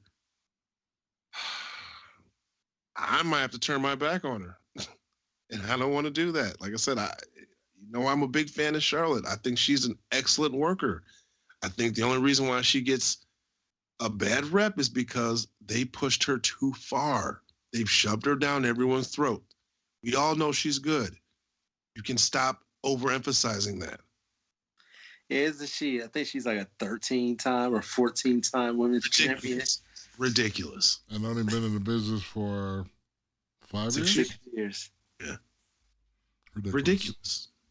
That's two title shot. That's 2 title reigns a year. How many reigns does Sean Priest have? And who's the most reigningest champion in Legacy Pro? No 2-time champs yet. No 2-time champs? Nope. Really? Longest reigning, I think, is Neil Dillinger. Wow. It's not Rough Crossing? No, he didn't even have it a year. Then yeah, it's got to be Nell. You relieved him of that. Wow, I actually thought Sean Priest had held it 2 or 3 times. He's just always in the title picture. Nope. He's the Undertaker of Legacy Pro. He's had the tag belt, I believe, and the heavyweight. And we have no Triple Crown champions either. Almost. A lot of opportunities. Belt to collect. You are the closest, I believe. Yeah, you and Sean Priest would be the closest. And TC. Of course, it would be all the Urban Horsemen. We spread that shit out. Wait, nope, not TC. Because TC's never been heavyweight. Elite. Oh yeah, he hasn't. All right, executive vice presidents. Just saying. Put asses in seats. But all right, we already talked about Damian Priest. He ended up having a handicap match against The Miz and Morrison. And you see what happened. Yeah. So, and it's funny. Even though Miz wrestled in his underwear, which is supposed to be demeaning and take away his pride and everything, he ends up getting the W over Damian Priest. So, no Bad Bunny. They're not going to give a damn about Damian Priest. The Miz is a made man. He was hosting whatever show that was for WWE. He's in movies. He's married to Maurice, so no matter how many times he lays on his back, he wins later that night. When he always finishes on top. So yeah. Okay. Alexa Bliss. Now, she's been doing some of her best work with this character. But now, I don't give a shit. I don't care where they go with this. I really don't. I kind of don't either, because I think her and The Fiend made a good package. I don't see how this goes well solo. I think this is the beginning of the end for Alexa Bliss. I don't know. I was trying to think of who could Lily be, because all of these names are typically based off other people. So I have no idea who Lily could be. The goddess character? Why would it be Lily though? Well, I guess like the Fiend, his character is a little more overt, like the pig, husky. It's just nothing but husky hairs. Yeah. So I don't know. Unless they're gonna imagine it would just be straight up OC is Lily is Io Shirai. They changed her name to Lily. Mm. Well, the thing is, it's just like I don't even want to waste any brain cells trying to wonder where they're going next, because again, it's like Mustafa said, they were perfect as a package together. This going separate shit, this semi making him a face shit, this is not gonna work. Yeah. Why the fuck would the Fiend ever be a face? I thought about something else that was dumb as shit at WrestleMania. So he's all of a sudden not burnt just because the screen wiggled? Because reasons. Okay. He's resurrected. But then again, at the same time, Randy Orton got his face burnt off, and then it was fine like a week later. So no burn marks, no nothing. See, I was laughing. They had the Lazarus pit somewhere in WWE. Raja Ghul. Raja Ghul. I was laughing at the Fiend's new mask and those teeth. I was like, man, he went to Gucci Man's dentist. Like first day out. He should have. I mean, the match was so shitty. I hate to go back. They could have just had that match done with him in the burnt gimmick. I don't know why everybody's acting like Randy Orton's never worn those white trunks. I could have swore he wore white trunks when he faced Seth at WrestleMania. I don't know, but yeah, people were definitely marking out for the white shorts. Yeah, I have no idea. Oh, did you see the picture on Twitter? Sorry, this is a sidebar, everybody. Did you see the picture on Twitter of, I believe it was like all the black wrestlers all hanging out? And Randy Orton commented on it like, no invite. Right. And they were like, Brother Randall is invited to the barbecue. Orton's probably a cool guy. Yeah. He did say the N-word, and nobody hates him as much as they hate Hulk Hogan, who got booed at WrestleMania in his hometown. Does Orton get a pass though? Just wondering. I'm not answering that on the podcast. I'm not saying he got free reign just to go throwing it around. See, the thing about Orton is like that one slip out. Does he get a pass? But see, okay, so here's my thing. If you are saying it, but it's coming from a place of hate, I don't like it. But if somebody says it, and I'm not saying they should just go say it all willy-nilly, like, okay, he said it one time, all right, but it's fine. One thing we know about Randy Orton is we know that he's not really a racist. And we know he's not a racist because we know he liked the sisters. So, for me, I don't have a problem with Randy Orton.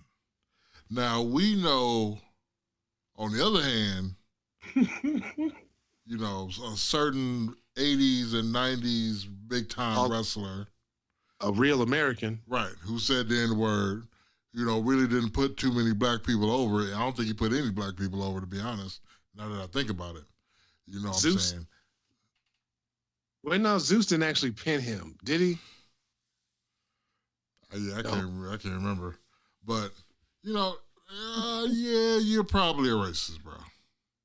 Nah, you can't say the N-word. You don't get to say that. He said that he thinks everyone's a little racist. So there you go. Oh, didn't The Rock go over? That was a Samoan side. Right. He'll put over the Samoan side. Samoan, I'll put you over, brother. So this is. Well, no, he didn't want Alpha and Sika on that ass. That's why he took that. That's why he took that L. They were in the back, like right. That shit. Yeah, let's talk about the part of Raw that broke me. This is where I made a decision. Like after WrestleMania Backlash, we'll be having a discussion here on the Saturday Night SlamCasters on if we want to continue reviewing WWE's main roster programming. It was Nia Jax and Shayna Baszler facing Mandy Rose and Dana Brooke for the women's tag team titles. And this whole match took place because Nia Jax and Shayna Baszler were teasing Mandy Rose about slipping and falling at WrestleMania, plus also the nip slip, but they weren't going to actually call attention to that. And so in this match, pretty much the whole thing for the match was that Mandy Rose and Dana Brooke wanted to try to embarrass Nia Jax and make her slip and fall. They didn't care about the women's titles. It made the women's titles completely irrelevant because once they got their little chuckle out for making Nia Jax fall on her ass, the faces ran away. They walked out of the ring and took the count out and said it wasn't worth it to get back in the ring for the women's tag team championships. I guarantee this shit was written 5 minutes before they came out. That makes zero sense. I would fire them. I would fire the writer. I would fire them for following through with what the writers told them to do or the producer told them to do. If you because tag team championships, break up as a tag team. Yeah, you devalued the entire division. You devalued the titles. You wasted television time on bullshit. You wasted the viewers' time on bullshit. Like, why are you there if not to win titles? Why? Why are you there? Isn't that supposed to be the goal of everyone there to be a champion? They wanted the most money. What you guys think? Like I said, this is where it broke me. This is typical WWE booking. It makes no sense. And like you said, it doesn't have to anymore. Vince is going to get paid no matter what. These motherfucking diehards are going to keep watching no matter what. And I'm all in support of, we don't have to cover this shit unless something meaningful happens. Other than that, I'm all for skipping. Definitely Raw. We'll see what happens with SmackDown, but definitely Raw. It was trash. That's all I got to say about it. I don't. When I saw like the setup to the match, I was like, "Oh, I'm over this." I mean, it was funny when did she push her down? How did she get Nia Jax down? Did she just push her? They pushed her. Okay, that was funny, but then she got up like she was half mad about it. You push me down like that, I'm finna whoop your ass. It's like 3-hour show. Do you really need to have title matches? Really? Yes, Nia Jax and Shayna Baszler have to wrestle every Monday Night Raw. Matt Riddle has to wrestle and lose on every Monday Night Raw. Sheamus has to kick Matt Riddle's ass on every Monday Night Raw, except for the Monday Night Raw where Bobby Lashley is kicking his ass. Then that's when Sheamus can take a night off. Well, the main event for Monday Night Raw was a triple threat match to determine the number one contender to face Bobby Lashley at WrestleMania Backlash. It was Drew McIntyre versus Randy Orton versus Braun Strowman. That's the first time they ever did that setup. And, of course, it ends with us getting a rematch between Drew McIntyre and Bobby Lashley. And after Drew McIntyre won, as we talked about earlier, he was attacked by T-Bar and Mace, who delivered a double choke slam as MVP stood on a ramp and watched on. So it looks like like we said, the Hurt Business was disbanded just so that they could be fused with the remnants of Retribution. I would have more respect for Mason T-Bar if they just let them take the fucking mask off. And Mason T-Bar, those... Oh, sorry. I'm going to cut you off. I'm sorry. I'm so sorry. I'll Tru Elemented you. I'm sorry. Is it Mason T-Bar? That's, what's his name? Dio, whatever. And what's that guy? Feaster Eyes. What's that guy's name? Dijakovic. Yeah, Dijakovic. Those are the two, right? Yeah, Dio Madden and Dijakovic. Dio Madden. Okay. Just want to make sure those are the two I thought they were. Sorry, go ahead, Chris. Another thing about Monday Night Raw, and I don't have the guy's name in front of me. I don't like that new commentator. It sounds just like all of them to me. They are starting to all. Bass in his voice. They sound all. There's a lot of trouble. Fuck all of them. Listen, is it me or do they all sound the same? Like literally, I could watch Raw or I could watch SmackDown. It all sounds the same. The only thing that makes NXT different to me is what's his name? Wade Barrett and Beth Phoenix.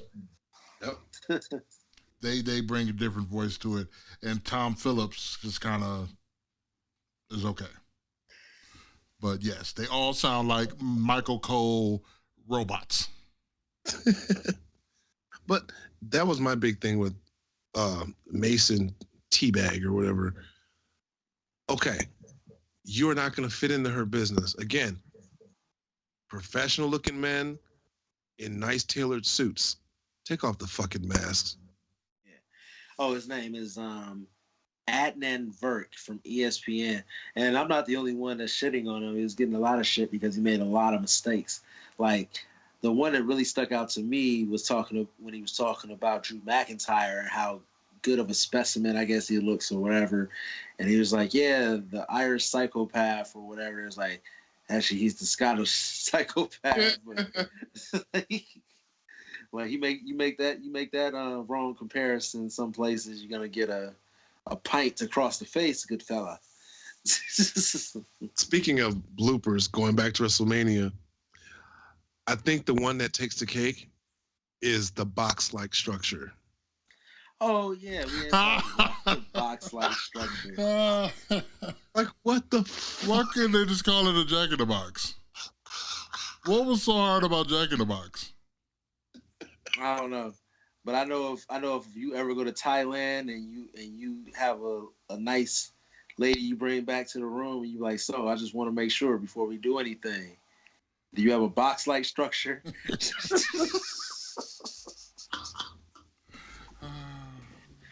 I just need to know. I don't know if Michael Cole, like if Senile Vince is feeding him them lines, he's just like, just say it, damn it. Box-like structure? I hate to keep bringing up Jim Cornette. Just say he's standing on the box. Like, seriously. I think, man, Matt, they needed Roddy Ricch out there to be like, that's the box. Maybe they're scared of Peacock and they don't want to say the box because, you know, they might think music you control. Not that I want to keep bringing up Jim Cornette's thing, but Jim Cornette said this is a moment where definitely somebody's coming out of a box and they're not over.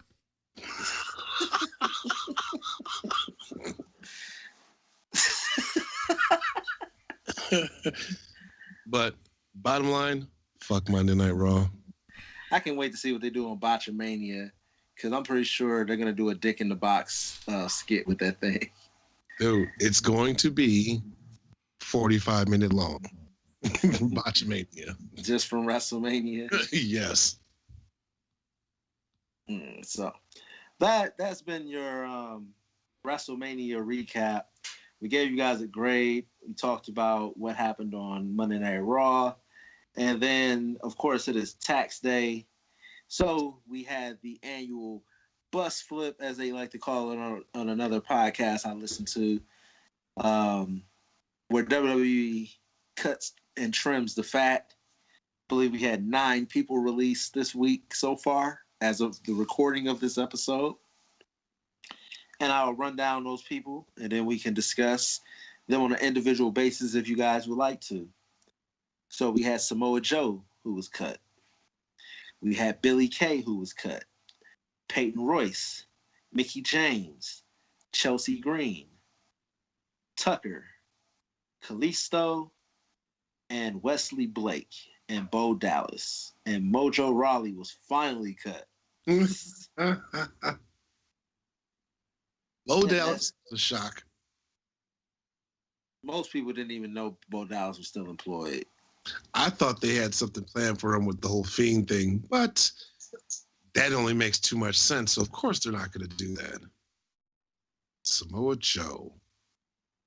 Yeah, everybody's saying how they did Samoa Joe dirty. I'm kind of torn with that because every time they started to give him the ball, he got injured. So I don't know what you really expected the company to do or how much more faith you wanted the company to really have in Samoa Joe. I think compared to everybody else on that list and compared to a lot of people who got released last year, Samoa Joe actually had the most opportunities to do something, but his body just wouldn't hold up to the WWE schedule or way of doing things. Yeah. I mean, again, I'm not trying to compare these two, but if Kevin Owens could be WWE champ or Universal champ, there's no reason why Samoa Joe couldn't have been. But like you said, every time he had the momentum going, he ended up hurting himself. I just want to say that Samoa Joe and CM Punk had an interesting exchange on Twitter. I don't know if you saw that. But Samoa Joe sent him a GIF of the fuck your couch scene from the Chappelle Show, and Joe replied, "They never should have gave me money."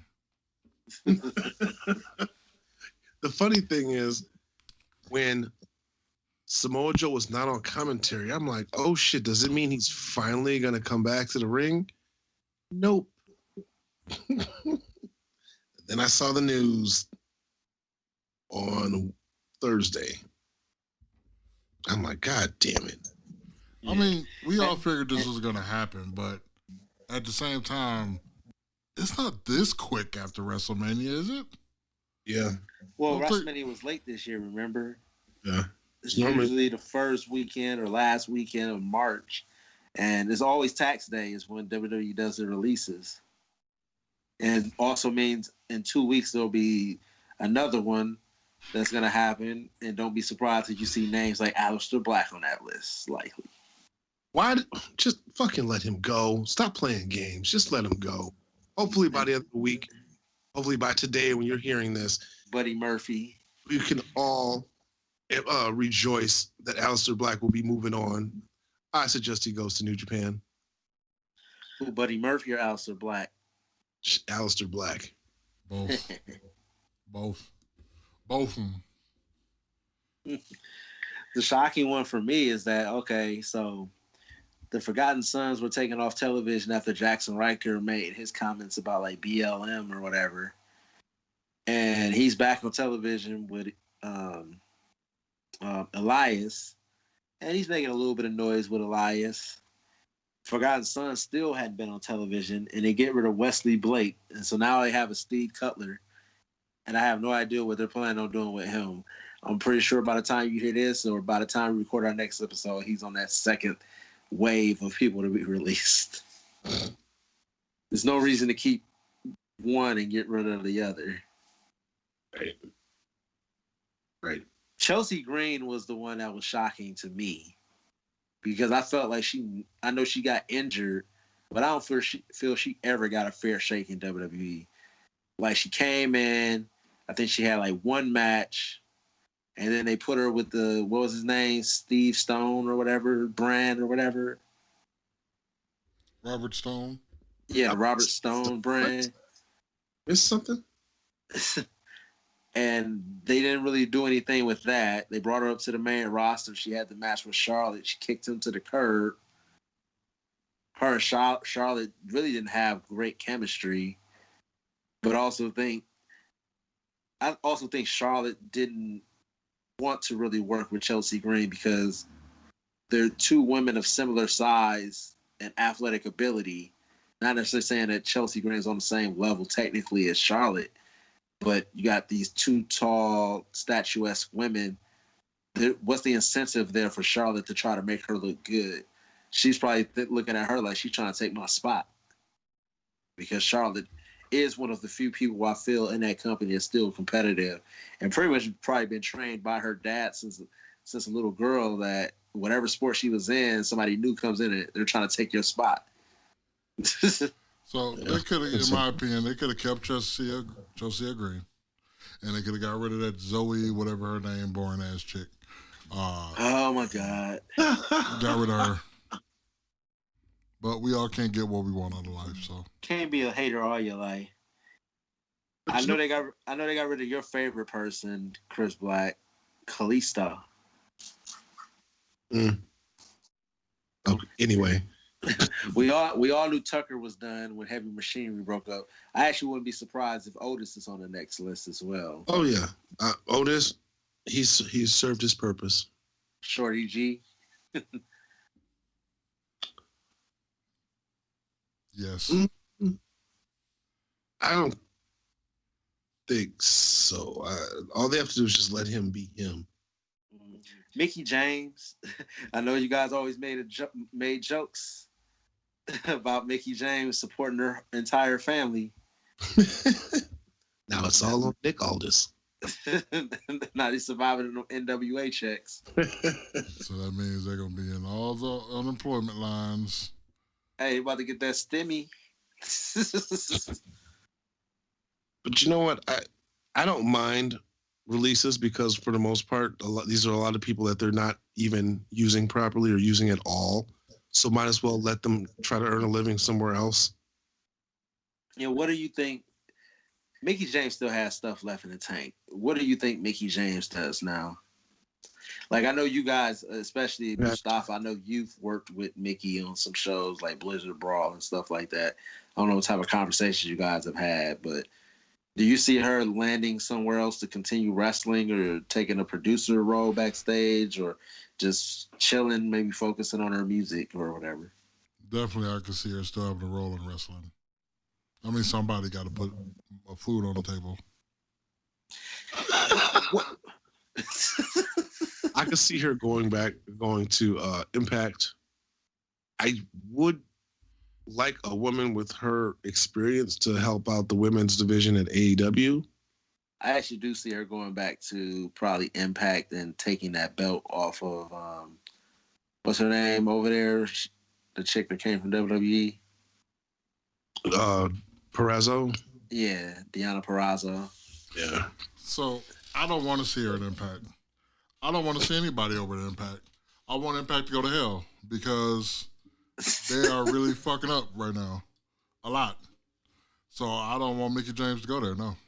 I don't want Samoa Joe to go there, no. Nope. Are they fucking up more than Raw? They're not that bad, all right. I'll give them that credit. Their shows at least are tolerable to watch. But this whole AEW deal, it's getting worse and worse every time I turn around. I don't watch Impact, and they don't get any coverage on AEW, so I have no idea what's going on. Honestly, what they just waiting for Omega to snatch that belt from I keep forgetting his goddamn name, the dancing guy. Rich Swann. Yeah, there you go, Rich Swann. I'm just waiting for him to snatch. Guy. I'm just waiting for him to go ahead and just snatch that. Even Impact seems to be like, let's get to this pay-per-view so we can snatch this belt off of him and start doing some more interesting shit. A rumor has it they're not going to do a title change, but at this point, I'm like, do the title change. Just do the title change, and then have next week the show open with Tony Khan saying, I've purchased Impact Wrestling, and then have Tony Khan's dad come at the end and say, on the contract it says Khan, but not Tony Khan, and we just redo the whole WCW thing, but do it right.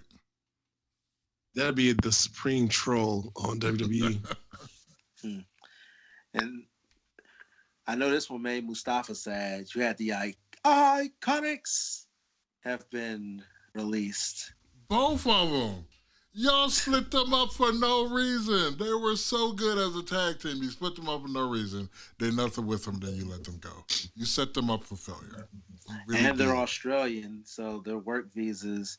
They're about to end up in cages. They're about to end up at detention centers, as they call them. Well, I think one of them is married to Sean Spears, so at least she's good. Yeah, that'd be Royce. That'd be Billy Kay. Hey, Royce. So she's the one married to Sean Spears? Yep. Oh, well. Billy Kay, you can always hide out. I got a place. She don't want to be in your dungeon. So how do you know? Is AEW making women's titles, tag titles?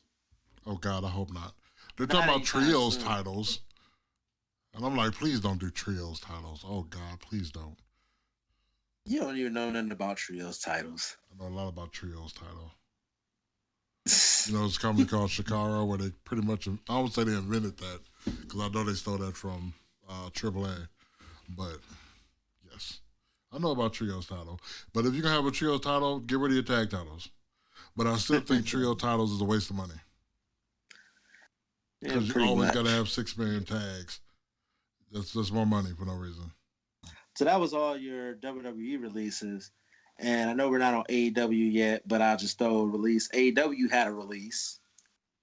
And I'm pretty sure this is one we'll probably all have the same or similar thoughts on.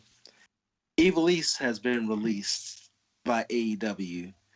And she went on an entire tirade blaming everyone except for herself, burying Thunder Rosa, talking about how Thunder Rosa had hurt her tag team partner purposely, how Thunder Rosa does favors backstage to gain favor, and how when they had that match that turned into a shoot where Evilise stopped selling for Thunder Rosa and they ended up having a straight-up fight on national television in AEW, how that was all Thunder Rosa's fault.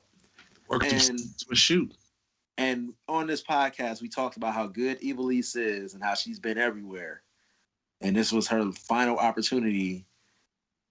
And on her way out, she's just throwing a match and just throwing gasoline down as well. That you've been to every company and it hasn't worked out.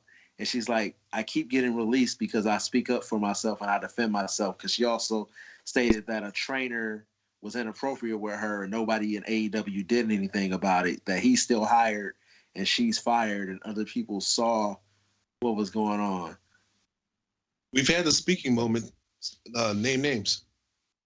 Yeah, and also in this moment, AEW released people who were caught up in the Me Too or the speaking out thing.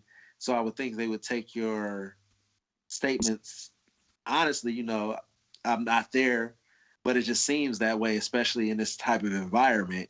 But again, you've been everywhere and been given opportunities by everyone. At a certain point, it's you. It's all you. Man, that sounds like a familiar situation that's going on the local indie scene here in Wisconsin.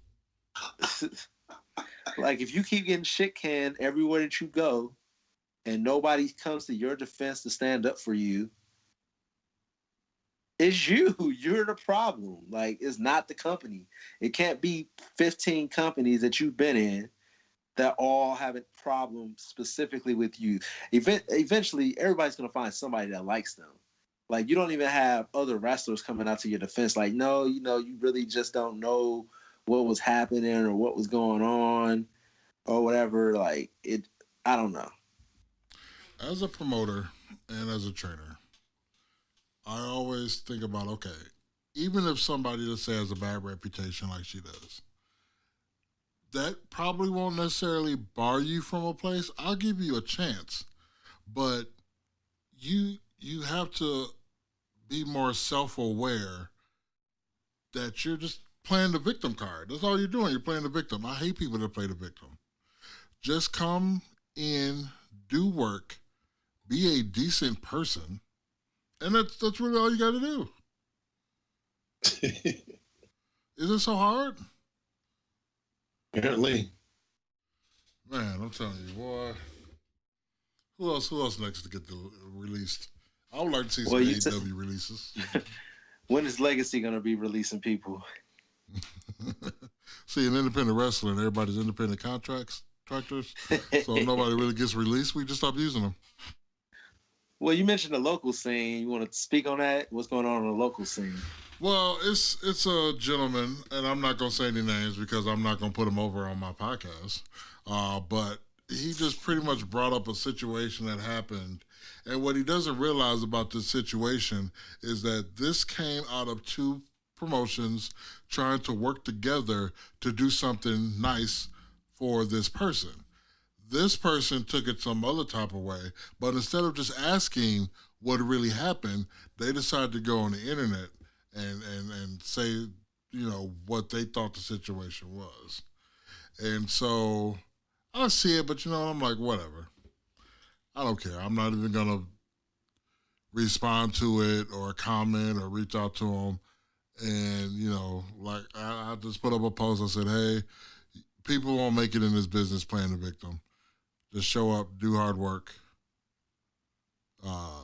pay your dues, be humble. That's all you got to do in this business.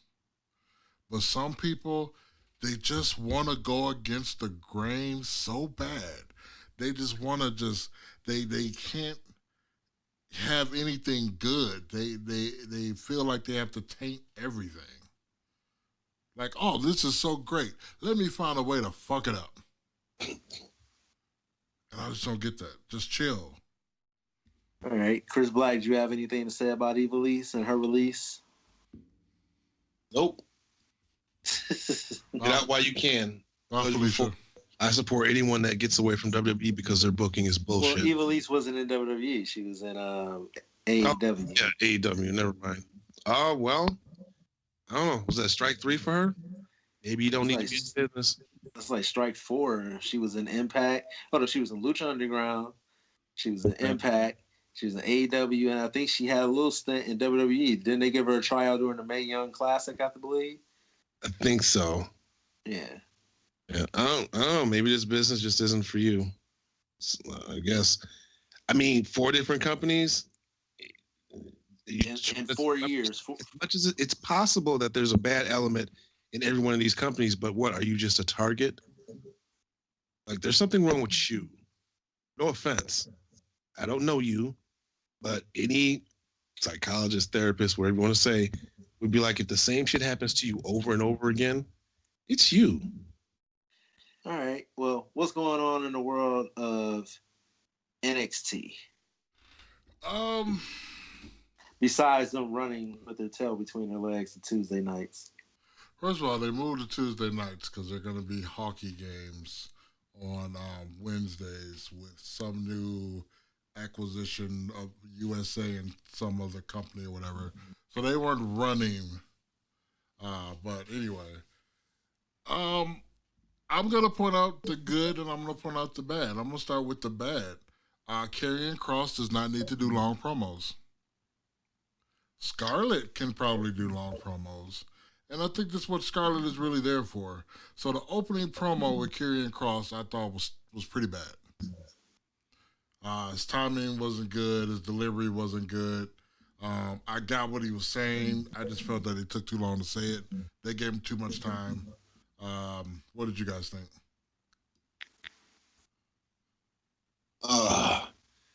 Already, right off the top, I spotted a couple things wrong at the start of NXT. Because they no longer have to fight for those initial viewers. Like, there was Karrion Kross's promo, which was long and drawn out and kind of not necessary. Then they had a video package of Stand and Deliver. And then they brought out the tag team champs who actually had a match. It's just like, we went a good 12, 13 minutes of nothing until we actually got to some wrestling. Yeah, no sense of urgency on the show with them not having any competition, which also think that wasn't an unfamiliar thing before NXT moved to television, what the way they did the show this week. But now we've become accustomed to them having to come out of the gate hard hitting with a top match, like something that could be the main event on any other night. I'm not even saying that they need to come out hard with like a Finn Balor Karrion Kross rematch. Just have a banger of an opening. It doesn't matter. It could just be an undercard just to warm up the crowd or whatever. I guess there's no crowd there, but you get what I'm saying. Just to get the fans who's watching. Okay, hey, you got my attention. It doesn't need to be a top level match. It could just be opening matches are supposed to draw the crowd in. It's supposed to set the pace for the rest of the night. Right. So Tuesday's takeover or post takeover edition at NXT drew in 805,000 viewers, which was up 4.82% from the previous week's episode. And they tied for number 8 on cable TV with a 0.22 rating in the 18 to 49 key demographic. So that's what the move for AEW did. So it's NXT's biggest audience since October 28th, which was their Halloween Havoc show. All right, so after that, we go with MSK defeating Dane and Maverick by pinfall to retain the NXT Tag Team Championships. So MSK's Tag Team title reign is kind of blah so far. Not going to be honest. Yeah, Mercedes Martinez versus Jessica Maya. Basically, this match came about the Robert Stone brand hiring Mercedes Martinez for a match. And her job was to make sure that her team advanced in the tag team title, the Dusty Rhodes Classic title, tag team women's, whatever it's called. I have to admit something. What's that? So when Mercedes Martinez came out and she was talking to Robert Stone, I'm just like, why the fuck do they have beef? And then when she came out for her match, I'm like, where the fuck is the title? And then I realized, it's Raquel Gonzalez that's the champ, not Mercedes Martinez. You racist. So his name is Black. Next year, you know what? Next year they're going to have Chris Black host WrestleMania with Hulk Hogan. Now super kick that motherfucker just to get popped. Just to get a pop. Do a Shawn Michaels on him. He least expected. Like, Vince, I did what's best for business. So Kamea gets squashed to this. Really bad. Yeah. But nobody still cares about. Well, I don't know. I don't care about Mercedes Martinez. But let's see what happens. Then the big upset of the night, which I wasn't upset about. The NXT Cruiserweight Champion Santos Escobar issues an open challenge that is answered by Kushida, and Kushida is now your new NXT Cruiserweight Champion. Now, I will say, and I'm not a big fan of Escobar, this was a fantastic match. Thoughts? It was. I enjoyed it. If they had long-term booking, or just thought in the long term, it should have been Kushida versus Jordan Devlin in a ladder match to unite the titles. If that's what they were going to do, why would you unite? You have an undisputed match a week before, and the very next week, you drop the fucking title. Why? Anyway, that was my only problem. I'm happy that Kushida's the champion, but it's just like, I would have rather seen, if they were going to do that, it should have been Kushida versus Jordan Devlin in the ladder match to unify both titles, or the undisputed cruiserweight title. All right, next up, we have Raquel Gonzalez coming out celebrating her championship victory. She is interrupted by the debuting Frankie Monet, who is actually Taya Valkyrie from Impact Wrestling. This interaction really wasn't all that great, but it was just Frankie Monet talking that shit and basically saying the NXT Women's Division, it's her. She's coming for that title. Then awkward transition to Rhea Ripley and Bianca Belair coming out. Then they have a graphic behind them of them like back in the day, I guess, when they started. And now that they're champions, so they celebrated with each other. The crowd gave them their flowers, if you will, and then that was the end of that segment. So Raquel Gonzalez is a face now? That was so weird. Like, maybe just for that moment. I don't know.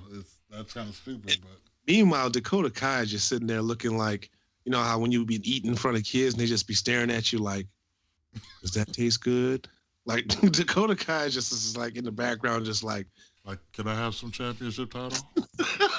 May I have some more? May I have some gruel, sir?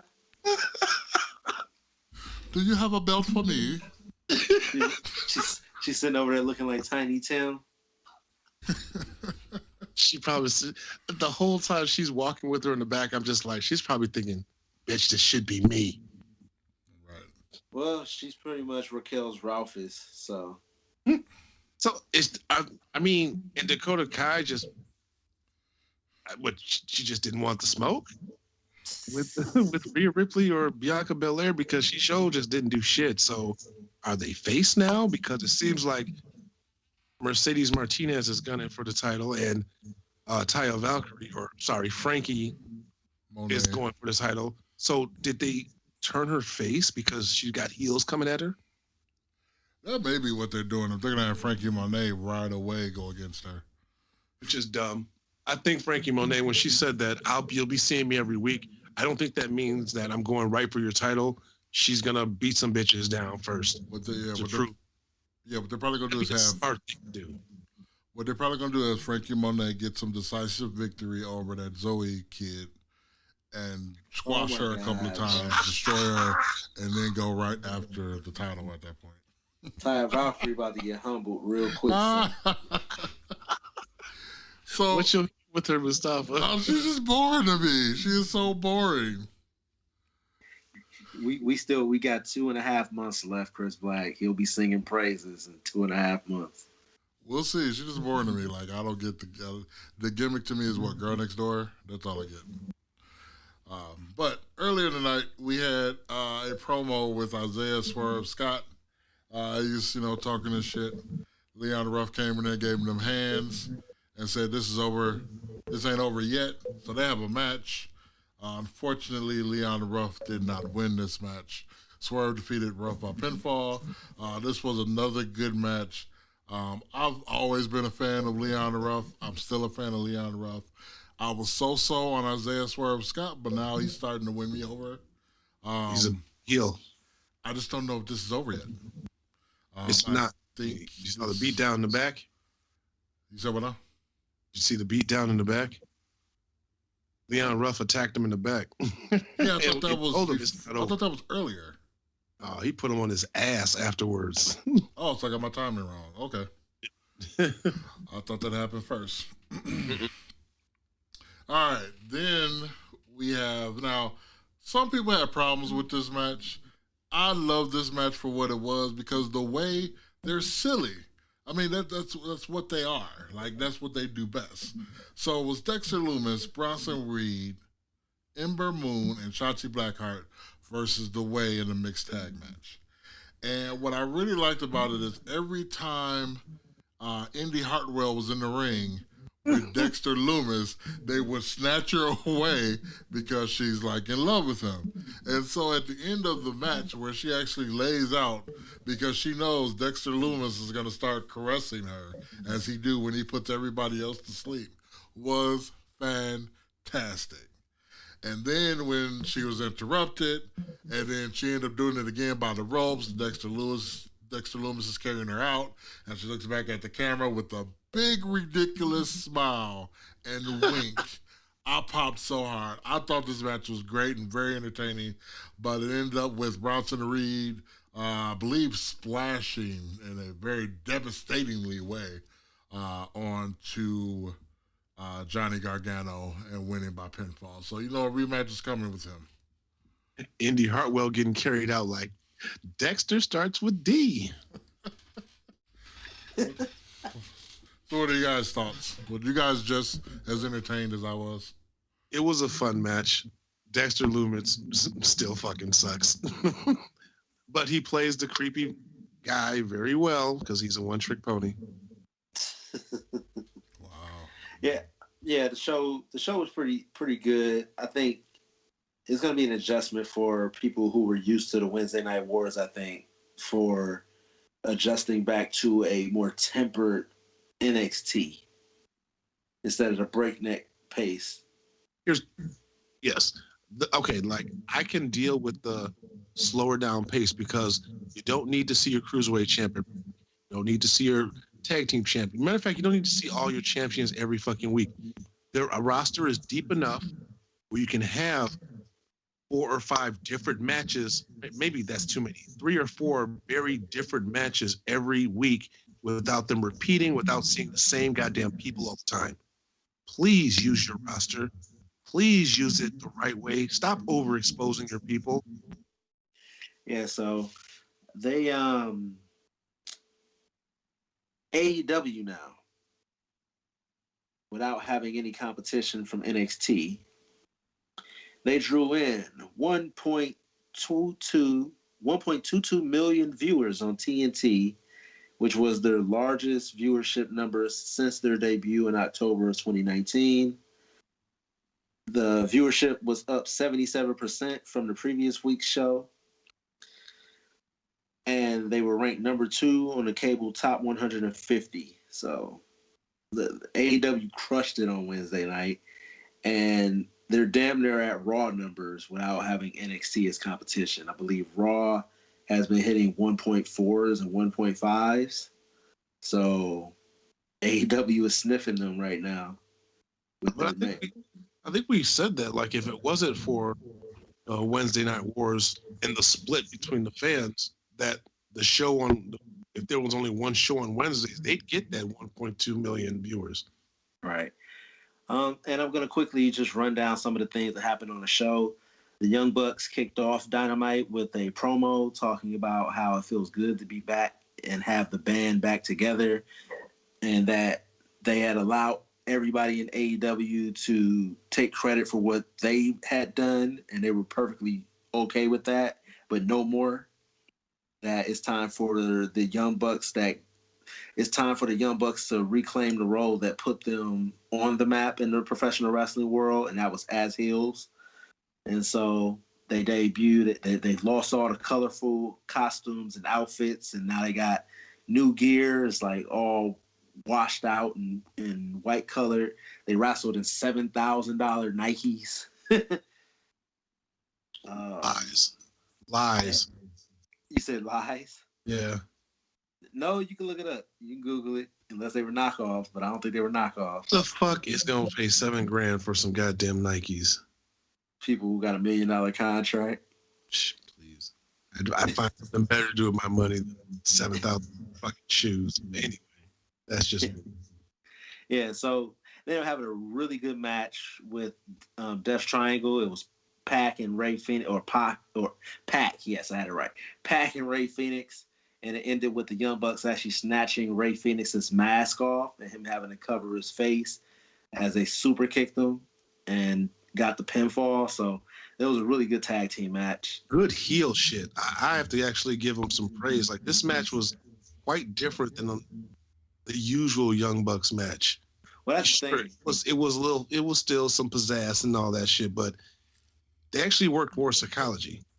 Yeah, the Young Bucks' heels work so much better than his baby faces. So I think you're about to see an entirely new Young Bucks. And anybody who's listened to us for long enough knows I'm not really the biggest Young Bucks fan. I'm quoted as saying, if you've seen 2 Young Bucks matches, you've seen them all. But now they're working more of the psychology in their matches as heels. So I think we got a lot to look forward to. Plus, they're getting older. So, I mean, not to say that you want to rest on your laurels, but work smarter, not harder. All right. Then next up was Red Velvet and Jade Cargill on the show, which I hadn't realized how hot Red Velvet actually is. It was actually a really good match, in my opinion. Like, this was probably like their number 2 women's match that they've had in AEW, in my opinion. And it actually it actually had good ring psychology. It was Jade Cargill's strength and power going up against Red Velvet's speed and actual like wrestling ability, like being a ring general and knowing what to do. She's a damn Amazon, dude. Jade Cargill. Yeah. Not gonna lie, I think Jade Cargill is my favorite women's wrestler on AEW. Dude, I'm watching this match and I'm just like, part of me was saying how WWE would kill to have Jade Cargill. But then the other half of me was just like, yeah, but they wouldn't book her properly. So she's super green, but man, does she have like this charisma and this aura and that's you can't stare away. Yeah, she gets away. Yeah, you can't look away. She demands your attention, and everything, and no matter what she's doing, like you're completely focused. Like she's just pointing at her abs. Like the pin. Not only did she flex, but she moved her hair out the way so the audience can see her face. Like she gets it. Give her, if she lasts 3 to 5 years in this business, she is going to be a superstar.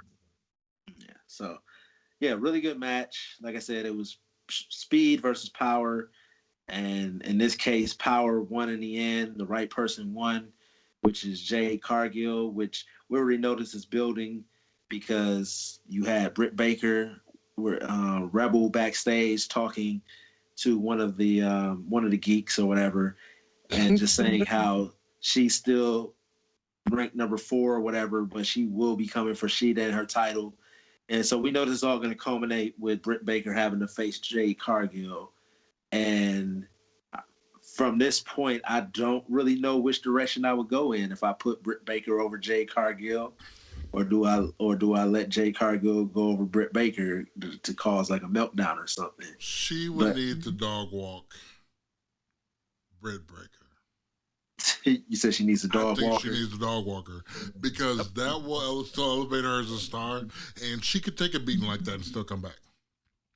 See, I actually feel that AEW is going to mess it up and put Britt Baker over her because we just mentioned how she's green. So I see Rebel getting involved, and that's not a good matchup because they're both heels and they're both green. Yeah, but it's a bad combination. Two green heels. But in a match like that, she's not going to be a heel. Britt Baker's not going to be a heel. She's going to be a face. So says who? Just based on Jade Cargill, like people going to be sympathetic to Britt Baker in that match. No, I think I don't know about that. I think Jade Cargill becomes the babyface because she's so, what's what I'm looking for, over as a heel. It depends on when it happens. Well, I'll put it like that. It depends on when it happens. I think people want to see Britt Baker get hers. I think Thunder Rosa gave her hers, but I don't know. Like I said, it's going to depend. But I do see when that does happen, I think they're going to put Britt over Jade Cargill. Have we seen Thunder Rosa since that match? Yeah, we seen her. Well, I saw her, but that was on Dark.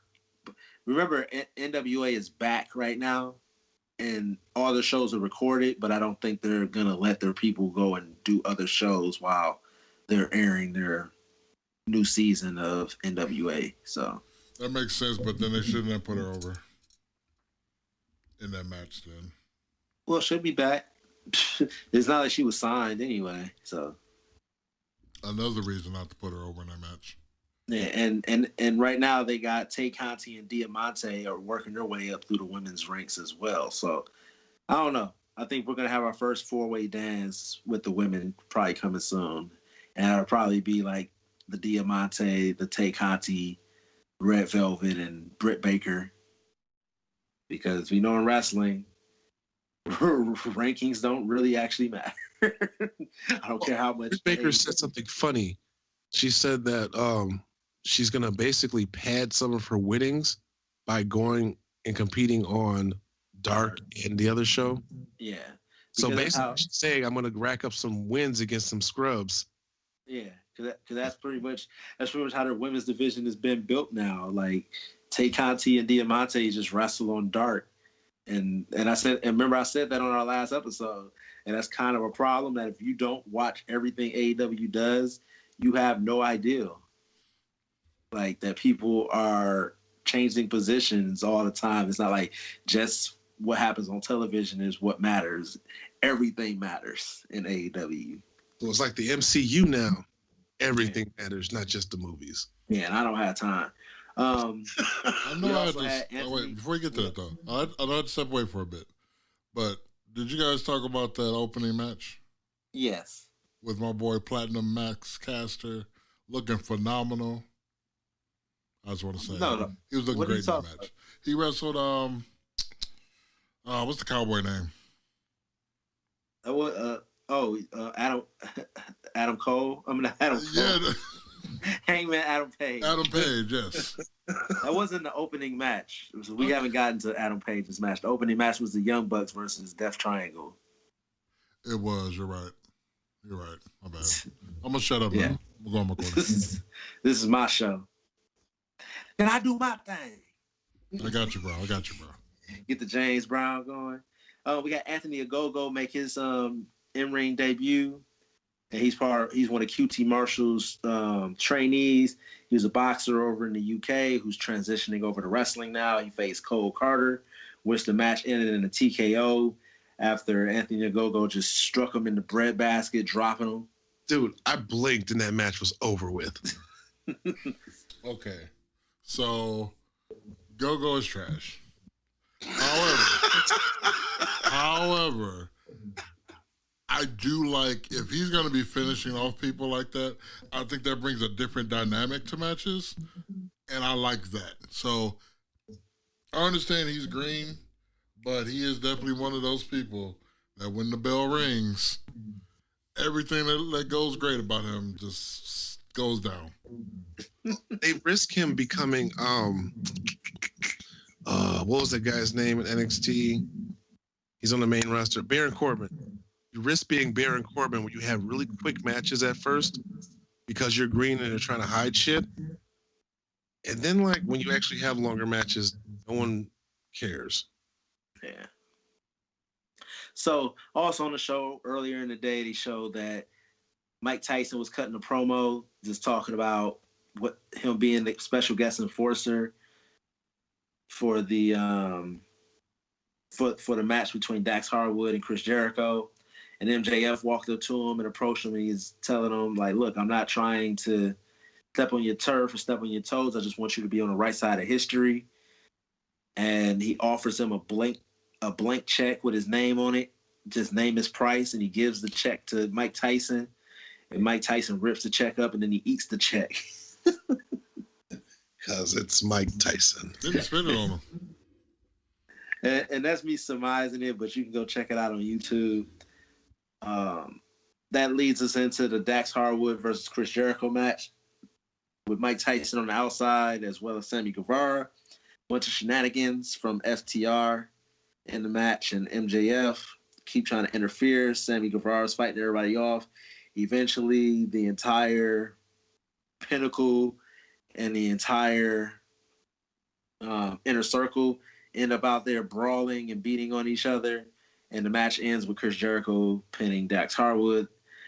This wouldn't be the first time this night that we would see an entire posse come out and help up somebody in a match. And pretty much this episode pretty much surmised everything I've kind of been saying about AEW and them feeling very samey because they did the exact same segment twice in one night pretty much. We got the exact same everything pretty much in the finish in the main event of the show, which was Matt Hardy taking on Darby Allin for the TNT title. But we'll get there in a second. Chris Statlander made her in-ring return against Amber Nova.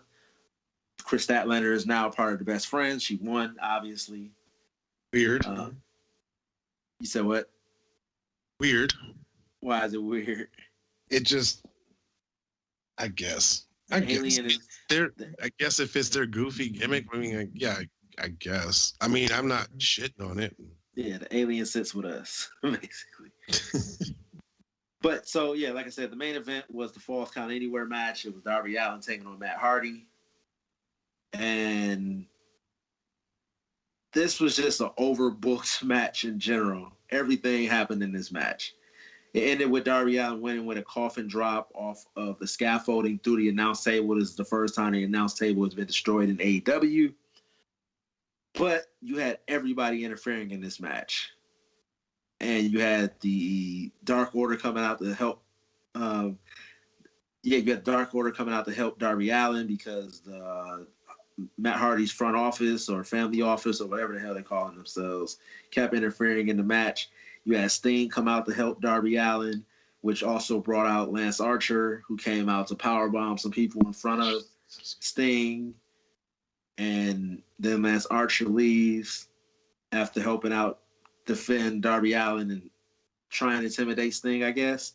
Then Sting gives Darby Allin his baseball bat and goes to work. But like I said, it ended on a coffin drop.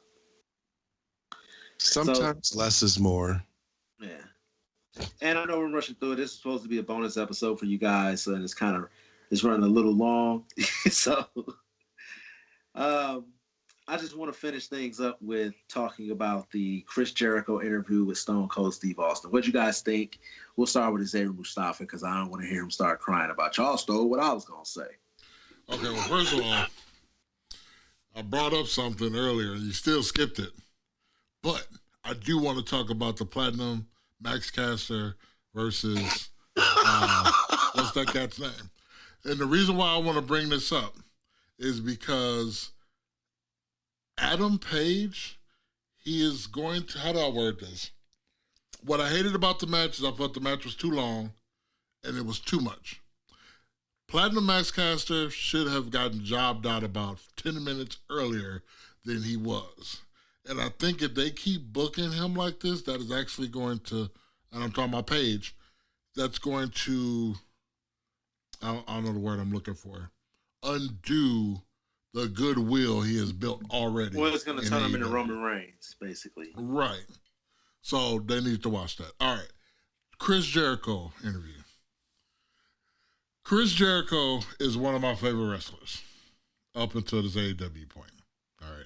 I don't care for his AEW stuff so far. I'm not going to lie.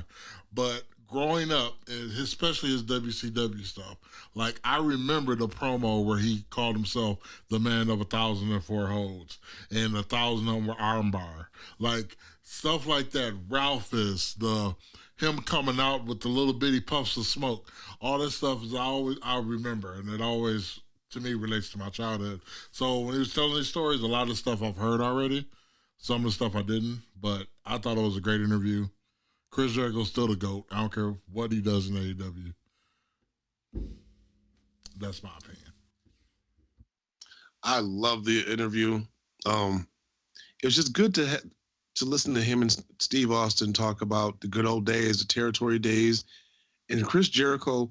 The main thing I got from this interview was how he is determined. He was very determined. He came with a plan. I'm impressed that he kept every written detail of every single match. I think I did that for the first year, and I said, "Fuck this."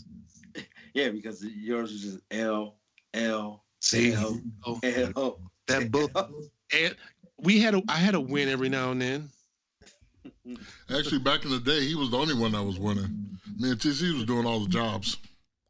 Well, yeah. Well, minus the 2 years that I jobbed. I did the job in Brew City Wrestling. Yeah, that's what I said.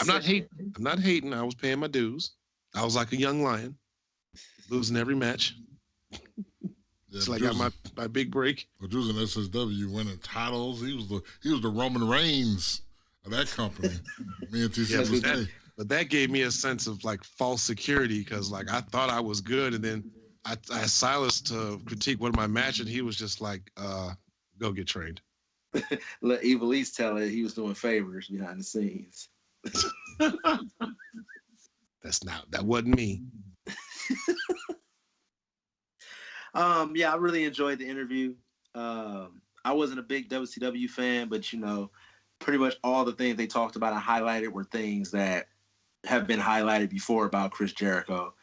And of course, I've listened to the Talk is Jericho podcast, but it was really nice to hear him and Stone Cold sit back and talk about the good old days, and just that they seemed like they were actually friends prior. And Jericho kind of acknowledged that when he came in, a lot of people looked at him as a WCW guy, and they resented him and thought that he was there to take their spot and all these different things. And he even said to Stone Cold, he's like, "But you were cool." He was like, "But me and Triple H, we hated each other." And it wasn't until a couple of years ago where we really sat down and had a discussion why did we hate each other in the first place? Like, I mean, keep in mind, his first time there, he cut a 3.5-minute promo on how shitty the locker room was.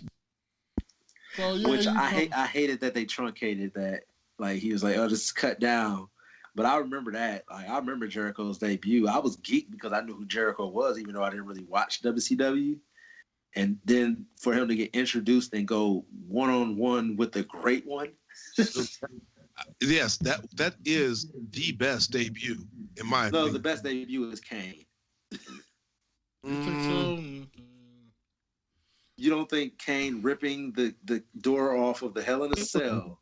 But to verbally spar with The Rock? To me... I still think I think Jericho is number 2. I think Kane's was the biggest shock, even though you knew he was coming. But Jericho was the best debut. Man, they kept doing that countdown. I'm like, who is this man? And again, I was a big fan of him in WCW.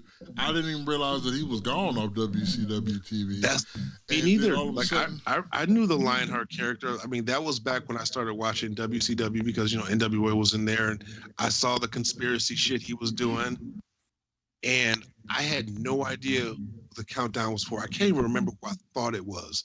But when Jericho came out, I was like, oh my God. Because those were the days when people jumped and you didn't know they were coming because the internet wasn't huge back then. Yeah. It was funny too because they acknowledged, and I remember watching, I was like, how did these people know he was going to be there? They had the signs ready to go. Those were the real marks. Dirt sheets. Those were real marks. Those are the ones that were spending $100 a week on hotlines. Right. Yeah, so I had actually sent you guys some questions. I'm trying to remember from the... Oh, yeah. So pretty much what I just said about everybody in WWE or WWF at the time thinking Chris Jericho came in to steal their spot. And so I asked you guys, have you ever been working with a company and someone new came in that you thought was trying to take your spot? And so you might have treated them a little shitty or been a little stiff with them if you had to work with them? I remember when I was getting my push in Brew City Wrestling after 2 years of doing the job. When I started getting my push, they brought in Irish Mickey McCoy.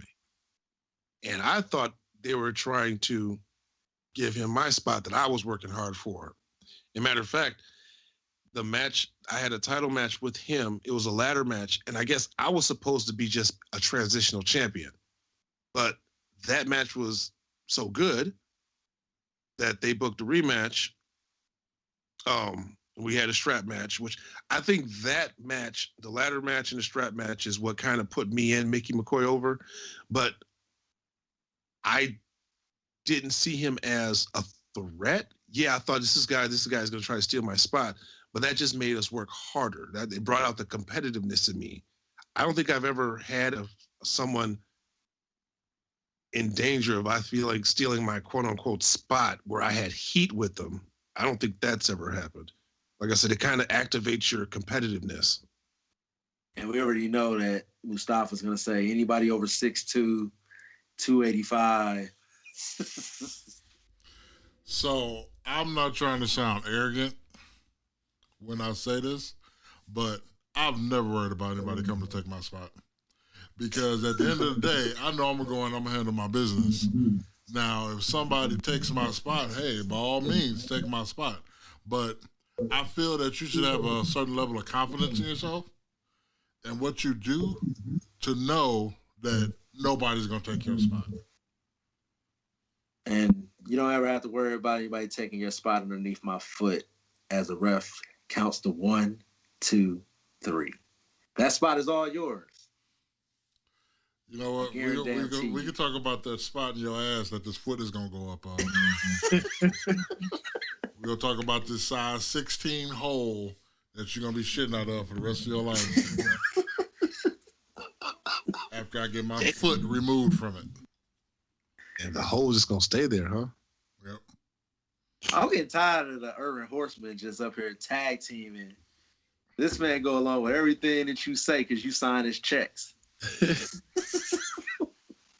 I told you, Chris Black be doing those favors. So promoters out there, If y'all think he got a pretty mouth, you know how to get in contact with him.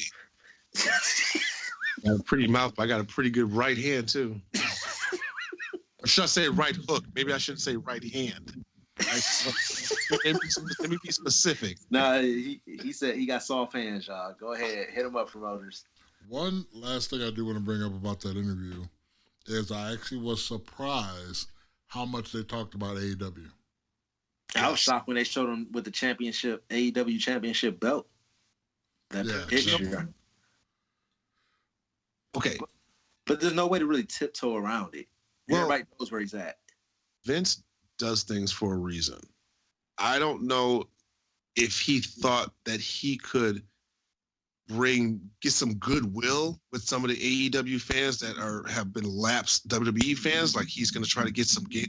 Basically, Vince isn't going to do this if it doesn't benefit him in some way. It's just not going to happen because he get great publicity. It was trying to get those subscriber numbers to jump up for Peacock. That's all it really was. There we go. I also believe that Vince does not take AEW as real competition. No, he probably thinks along the lines of Jim Cornette. Maybe not to that extent, but he probably sees them as a bunch of amateurs. Just kind of like the time when they worked with ECW. Because Vince didn't take them as competition either. So, yeah, I'll work with you. Yeah, and it's true, though. They're not, like, no matter how much fans want to pit them against each other. Now, NXT and AEW in the beginning could have kind of been viewed as competition, but now AEW has differentiated themselves enough from the WWE product in general, from NXT to the main roster, that they aren't competition. They're a completely different alternative to what WWE, they're the antithesis. There's a $10 word for you, as Chris Jericho said on the podcast, to everything that WWE has going on. And that's a good thing, and it's a bad thing. And WWE has been able to see them for enough time now where they know, like, they're not trying to do what we do. We do our own thing. They do their own thing. And also, they still don't look at AEW as something that's probably going to last more than 5 years. Which AEW has pretty much admitted, if it hadn't been for them getting that contract prior to the pandemic, like they got that perfectly timed in January before the pandemic hit. AEW would have been gone already. Yeah. The pandemic would have destroyed the company before all the booking things that I already complain about. Yeah. So that was like the real blessing for them. Jericho was talking about on the podcast how he didn't want to re-sign with WCW because he felt like he was stuck in a box in the cruiserweight division and he wasn't going to move up. And so the only way that he could move was down. And so once he realized that he wasn't going to re-sign, and Eric Bischoff realized that he wasn't going to re-sign, that he knew that he was probably just going to be counting the lights for people or be taken off of television. But he said if they were going to keep him on television, he was going to do pretty much whatever he wanted to do on television to kind of keep himself over. And so I just wanted to know, what were your thoughts when you heard Jericho say that he would have done whatever he wanted to do with that valuable TV time if he was going to be forced to lose? Because I kind of felt a little bit of Jericho kind of like, there's confidence in yourself, but also I think he had a lot of arrogance as well. No. I don't take that as arrogance at all. That's called getting yourself over at any cost. So if you can job me out every single match. The thing is, you're going to remember something about each one of those matches. When I may have lost Frank for the better of 2 years, but Steve Stone gave me some really good advice. I asked him, I'm like, does Frank just not like me? Or, does he think that I'm just not a good worker? He was like, no. Notice that Frank put you up against a lot of the newcomers coming in. He's like, because you're really good at making other people look good. When you start making yourself look good, you'll start getting a push. So like things just had to click. So you always got to put yourself over first. So I was so busy putting everyone else over, I was being used as just an enhancement guy. Right. So you always got to put yourself over, and that's not even being arrogant. Mustafa? I don't have really anything else to add. It's that time of the night. It was an hour ago. All right. Like I said, we're almost done. Chris also talked about a lot of the things that he's incorporated from outside of wrestling, that he's added to his characters. Like he took things from No Country for Old Men. He took the Back to the Audience thing from a Michael Jackson concert he attended in Mexico City. He's taken all these different things from outside of wrestling and incorporated them into his character. What's something from outside of wrestling that you would say that you've brought in and incorporated into your characters or personas? Honestly, I cannot put a finger on something outside of wrestling. I did it the old school way. You just kind of tap into a part of your personality and you turn it up a bit. Like I play on the whole narcissist thing, but it's just like Chris Black is a narcissist. As a babyface, he wants to be accepted. He wants to get that praise, but he also wants to do it the right way. As a heel, I'm a narcissist. I'm going to take what I want, and you will love me, or you will. I would say that you've taken some Cobra Kai even before the TV show, some of that Karate Kid stuff. Yeah, I can't pinpoint any single like. I mean, I just look at like I love villains. I've always loved villains, and it's just like I always want to do. When I'm a heel, I want to do some villainous shit. Well, the No Mercy thing, that's kind of. I think. Oh yeah.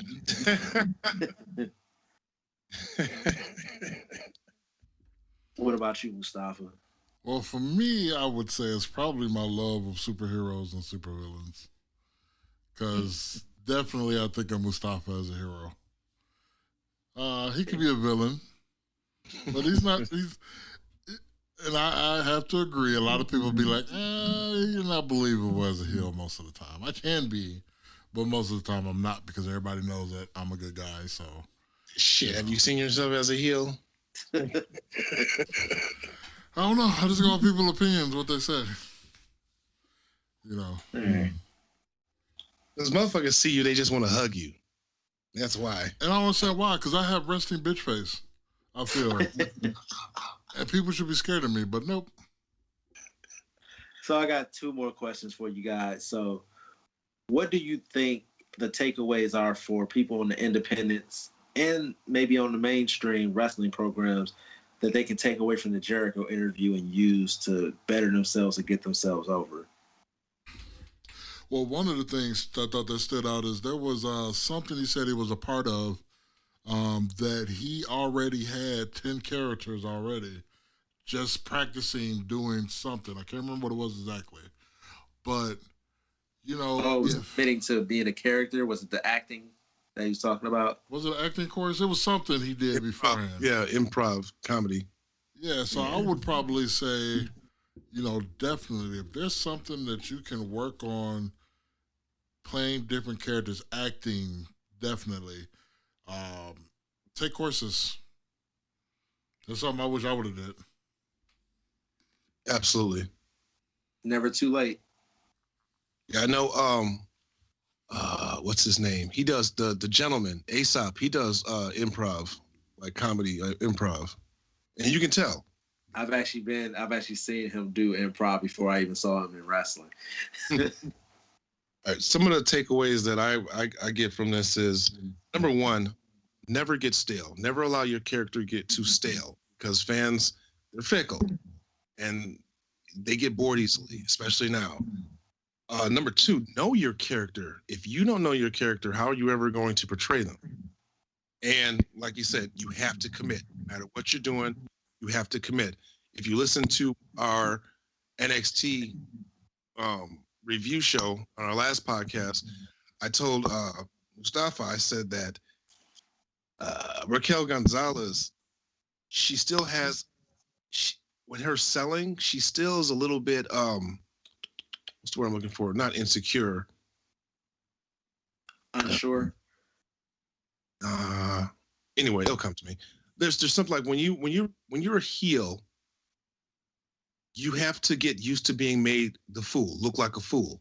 Some people are just, that's hard for them to get over. Like, you have to commit to your character. You can't, wink, wink, nod, nod. I'm just acting here. No, you have to really get into your character. You really need to commit to whatever you're doing. Otherwise, it's not believable. One thing I want to add too is be willing to like talk about things with people, like the ideas and stuff you have for matches and stuff like that. Because one of the things that he said during the interview, which is something that I do being a promoter, is that you always have to, not always have to, but it's better to discuss things with people, because you may have an idea and then you tell it to somebody and then they be like, you know what, actually, if you do it this way, this will be great. And it ends up becoming a better idea when you're sharing it with people. Bounce ideas off people. Don't keep everything to yourself. And always try to think of different ways to do things. Unless it's New Jack.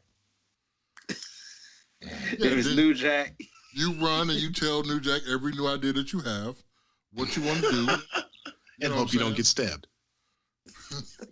If you get stabbed, hey, you took one for the business. Yeah, rule number 4, do not cross New Jack. I can't wait for this New Jack versus Chris Black match, man. I'm looking forward to New Year's Eve. You've been waiting for a while. Happy New Year. Let me hit him up again, see if I get a response this time. You're like, would you look at the time? I have a family emergency that don't involve this shit.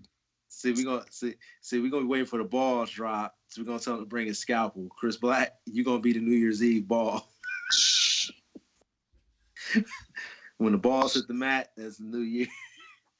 ITC, pop the trunk. All right, so I have one more for you guys, and this one is kind of more to Xavier Mustafa, because Stone Cold kept asking him about the beginnings of AEW and him going there, and he talked about how it reinvigorated his passion for wrestling and not having to check with people and just being amongst other wrestlers and not having things go through committee, basically. So I wanted to just ask, what made you start your own promotion, and when did you know you were going to do it?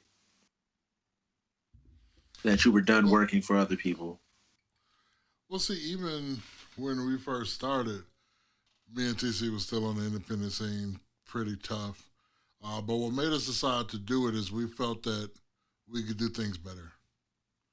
That was the first reason. The second reason is we wanted more places for rookies, especially our rookies, to come and work with veterans and learn to be better wrestlers. So we wanted to provide an opportunity for them. So those were the main two reasons. One, we thought we can do it better than everybody else. Two, that we have a place for rookies to come and wrestle.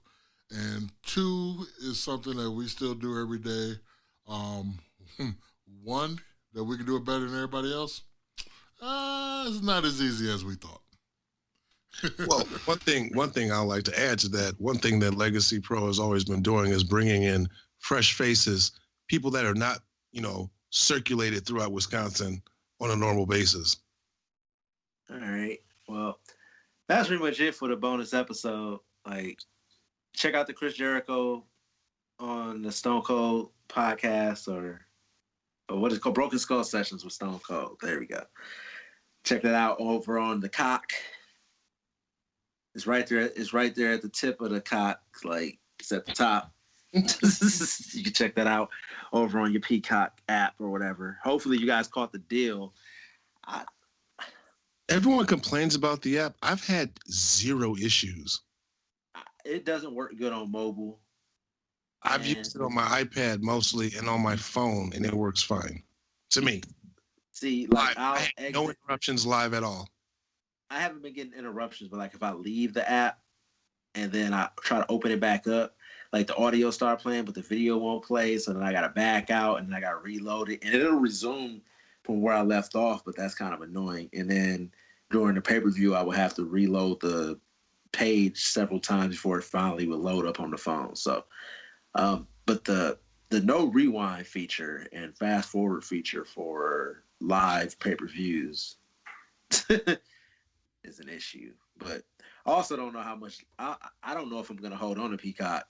Like, and we already talked about our thoughts about Raw and like the main roster WWE anyway. So I really don't know if it's something I'm gonna stick with. I did catch the 4-month trial, so it's already paid for, so we'll see how it goes. But you guys want to give out your social medias real quick and drop any church announcements that you got. You can catch me at Xavier Mustafa on Facebook and on Twitter. You can catch my solo podcast, XM Cinema, wherever you get your podcast from. Just search for XM Cinema. And also, you can find me on Facebook, Twitter, and Instagram at XM Cinema. You can catch me at The Natural Chris Black on Facebook and on Instagram, or at _natural_CB on Twitter. You can also check out my YouTube channel, The Natural Chris Black. I am up to 9 subscribers. I gained 5 last month. Celebration time. I got some ideas for some other type of content. I'm not gonna say it because I don't want anyone stealing my shit, because I think it's original and I haven't seen anyone else do it. So I'm gonna keep it to myself. When it comes up, it just comes up. But hopefully I need to do 2 of these videos very soon.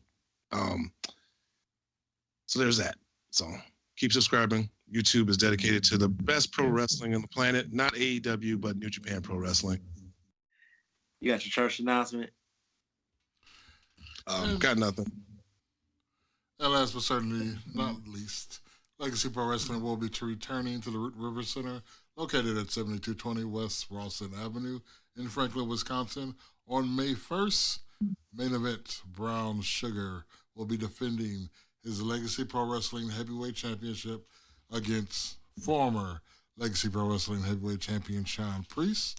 You also have Chris Black, who is one half. Wow, he's technically 1/3 of the Urban Horsemen, but he'll be 1/2 of the Urban Horsemen tag team with TC Washington in a no disqualification match against the Dark Match Mafia, and more matches to be announced. You can get those tickets at legacyprowi.com or facebook.com/legacyprowi.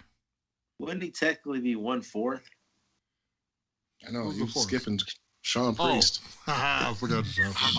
1/4. Well, I will be sure to send this to Sean Priest and let him know that he's been excommunicated from the Urban Horsemen. Me and him have been having some discussions anyway, so that might just work out in me and his favor and not for Mustafa. But anyways, be sure to check out all of our podcast content and our YouTube content. We did drop a video on YouTube. Link will be down in the description. We did a movie review of See No Evil Parts 1 and 2, featuring The Dark Knights of Synth, Immortal Girlfriend. So be sure to check that out. That was a lot of fun. Also, like I said, subscribe to our podcast. It's completely different content than what you get over here on YouTube. And other than that, you catch me at SlamCaster TE78 over on Twitter. You can find us on Facebook. We have an official page, which is just Saturday Night Slamcasters. We also have a Slam board, which is our group, where you can go in there and just start group discussions and interact with us live during shows. Other than that, we up out of here. Get us wherever you get your favorite podcast from. Holla at your boys. Peace. Come get slammed.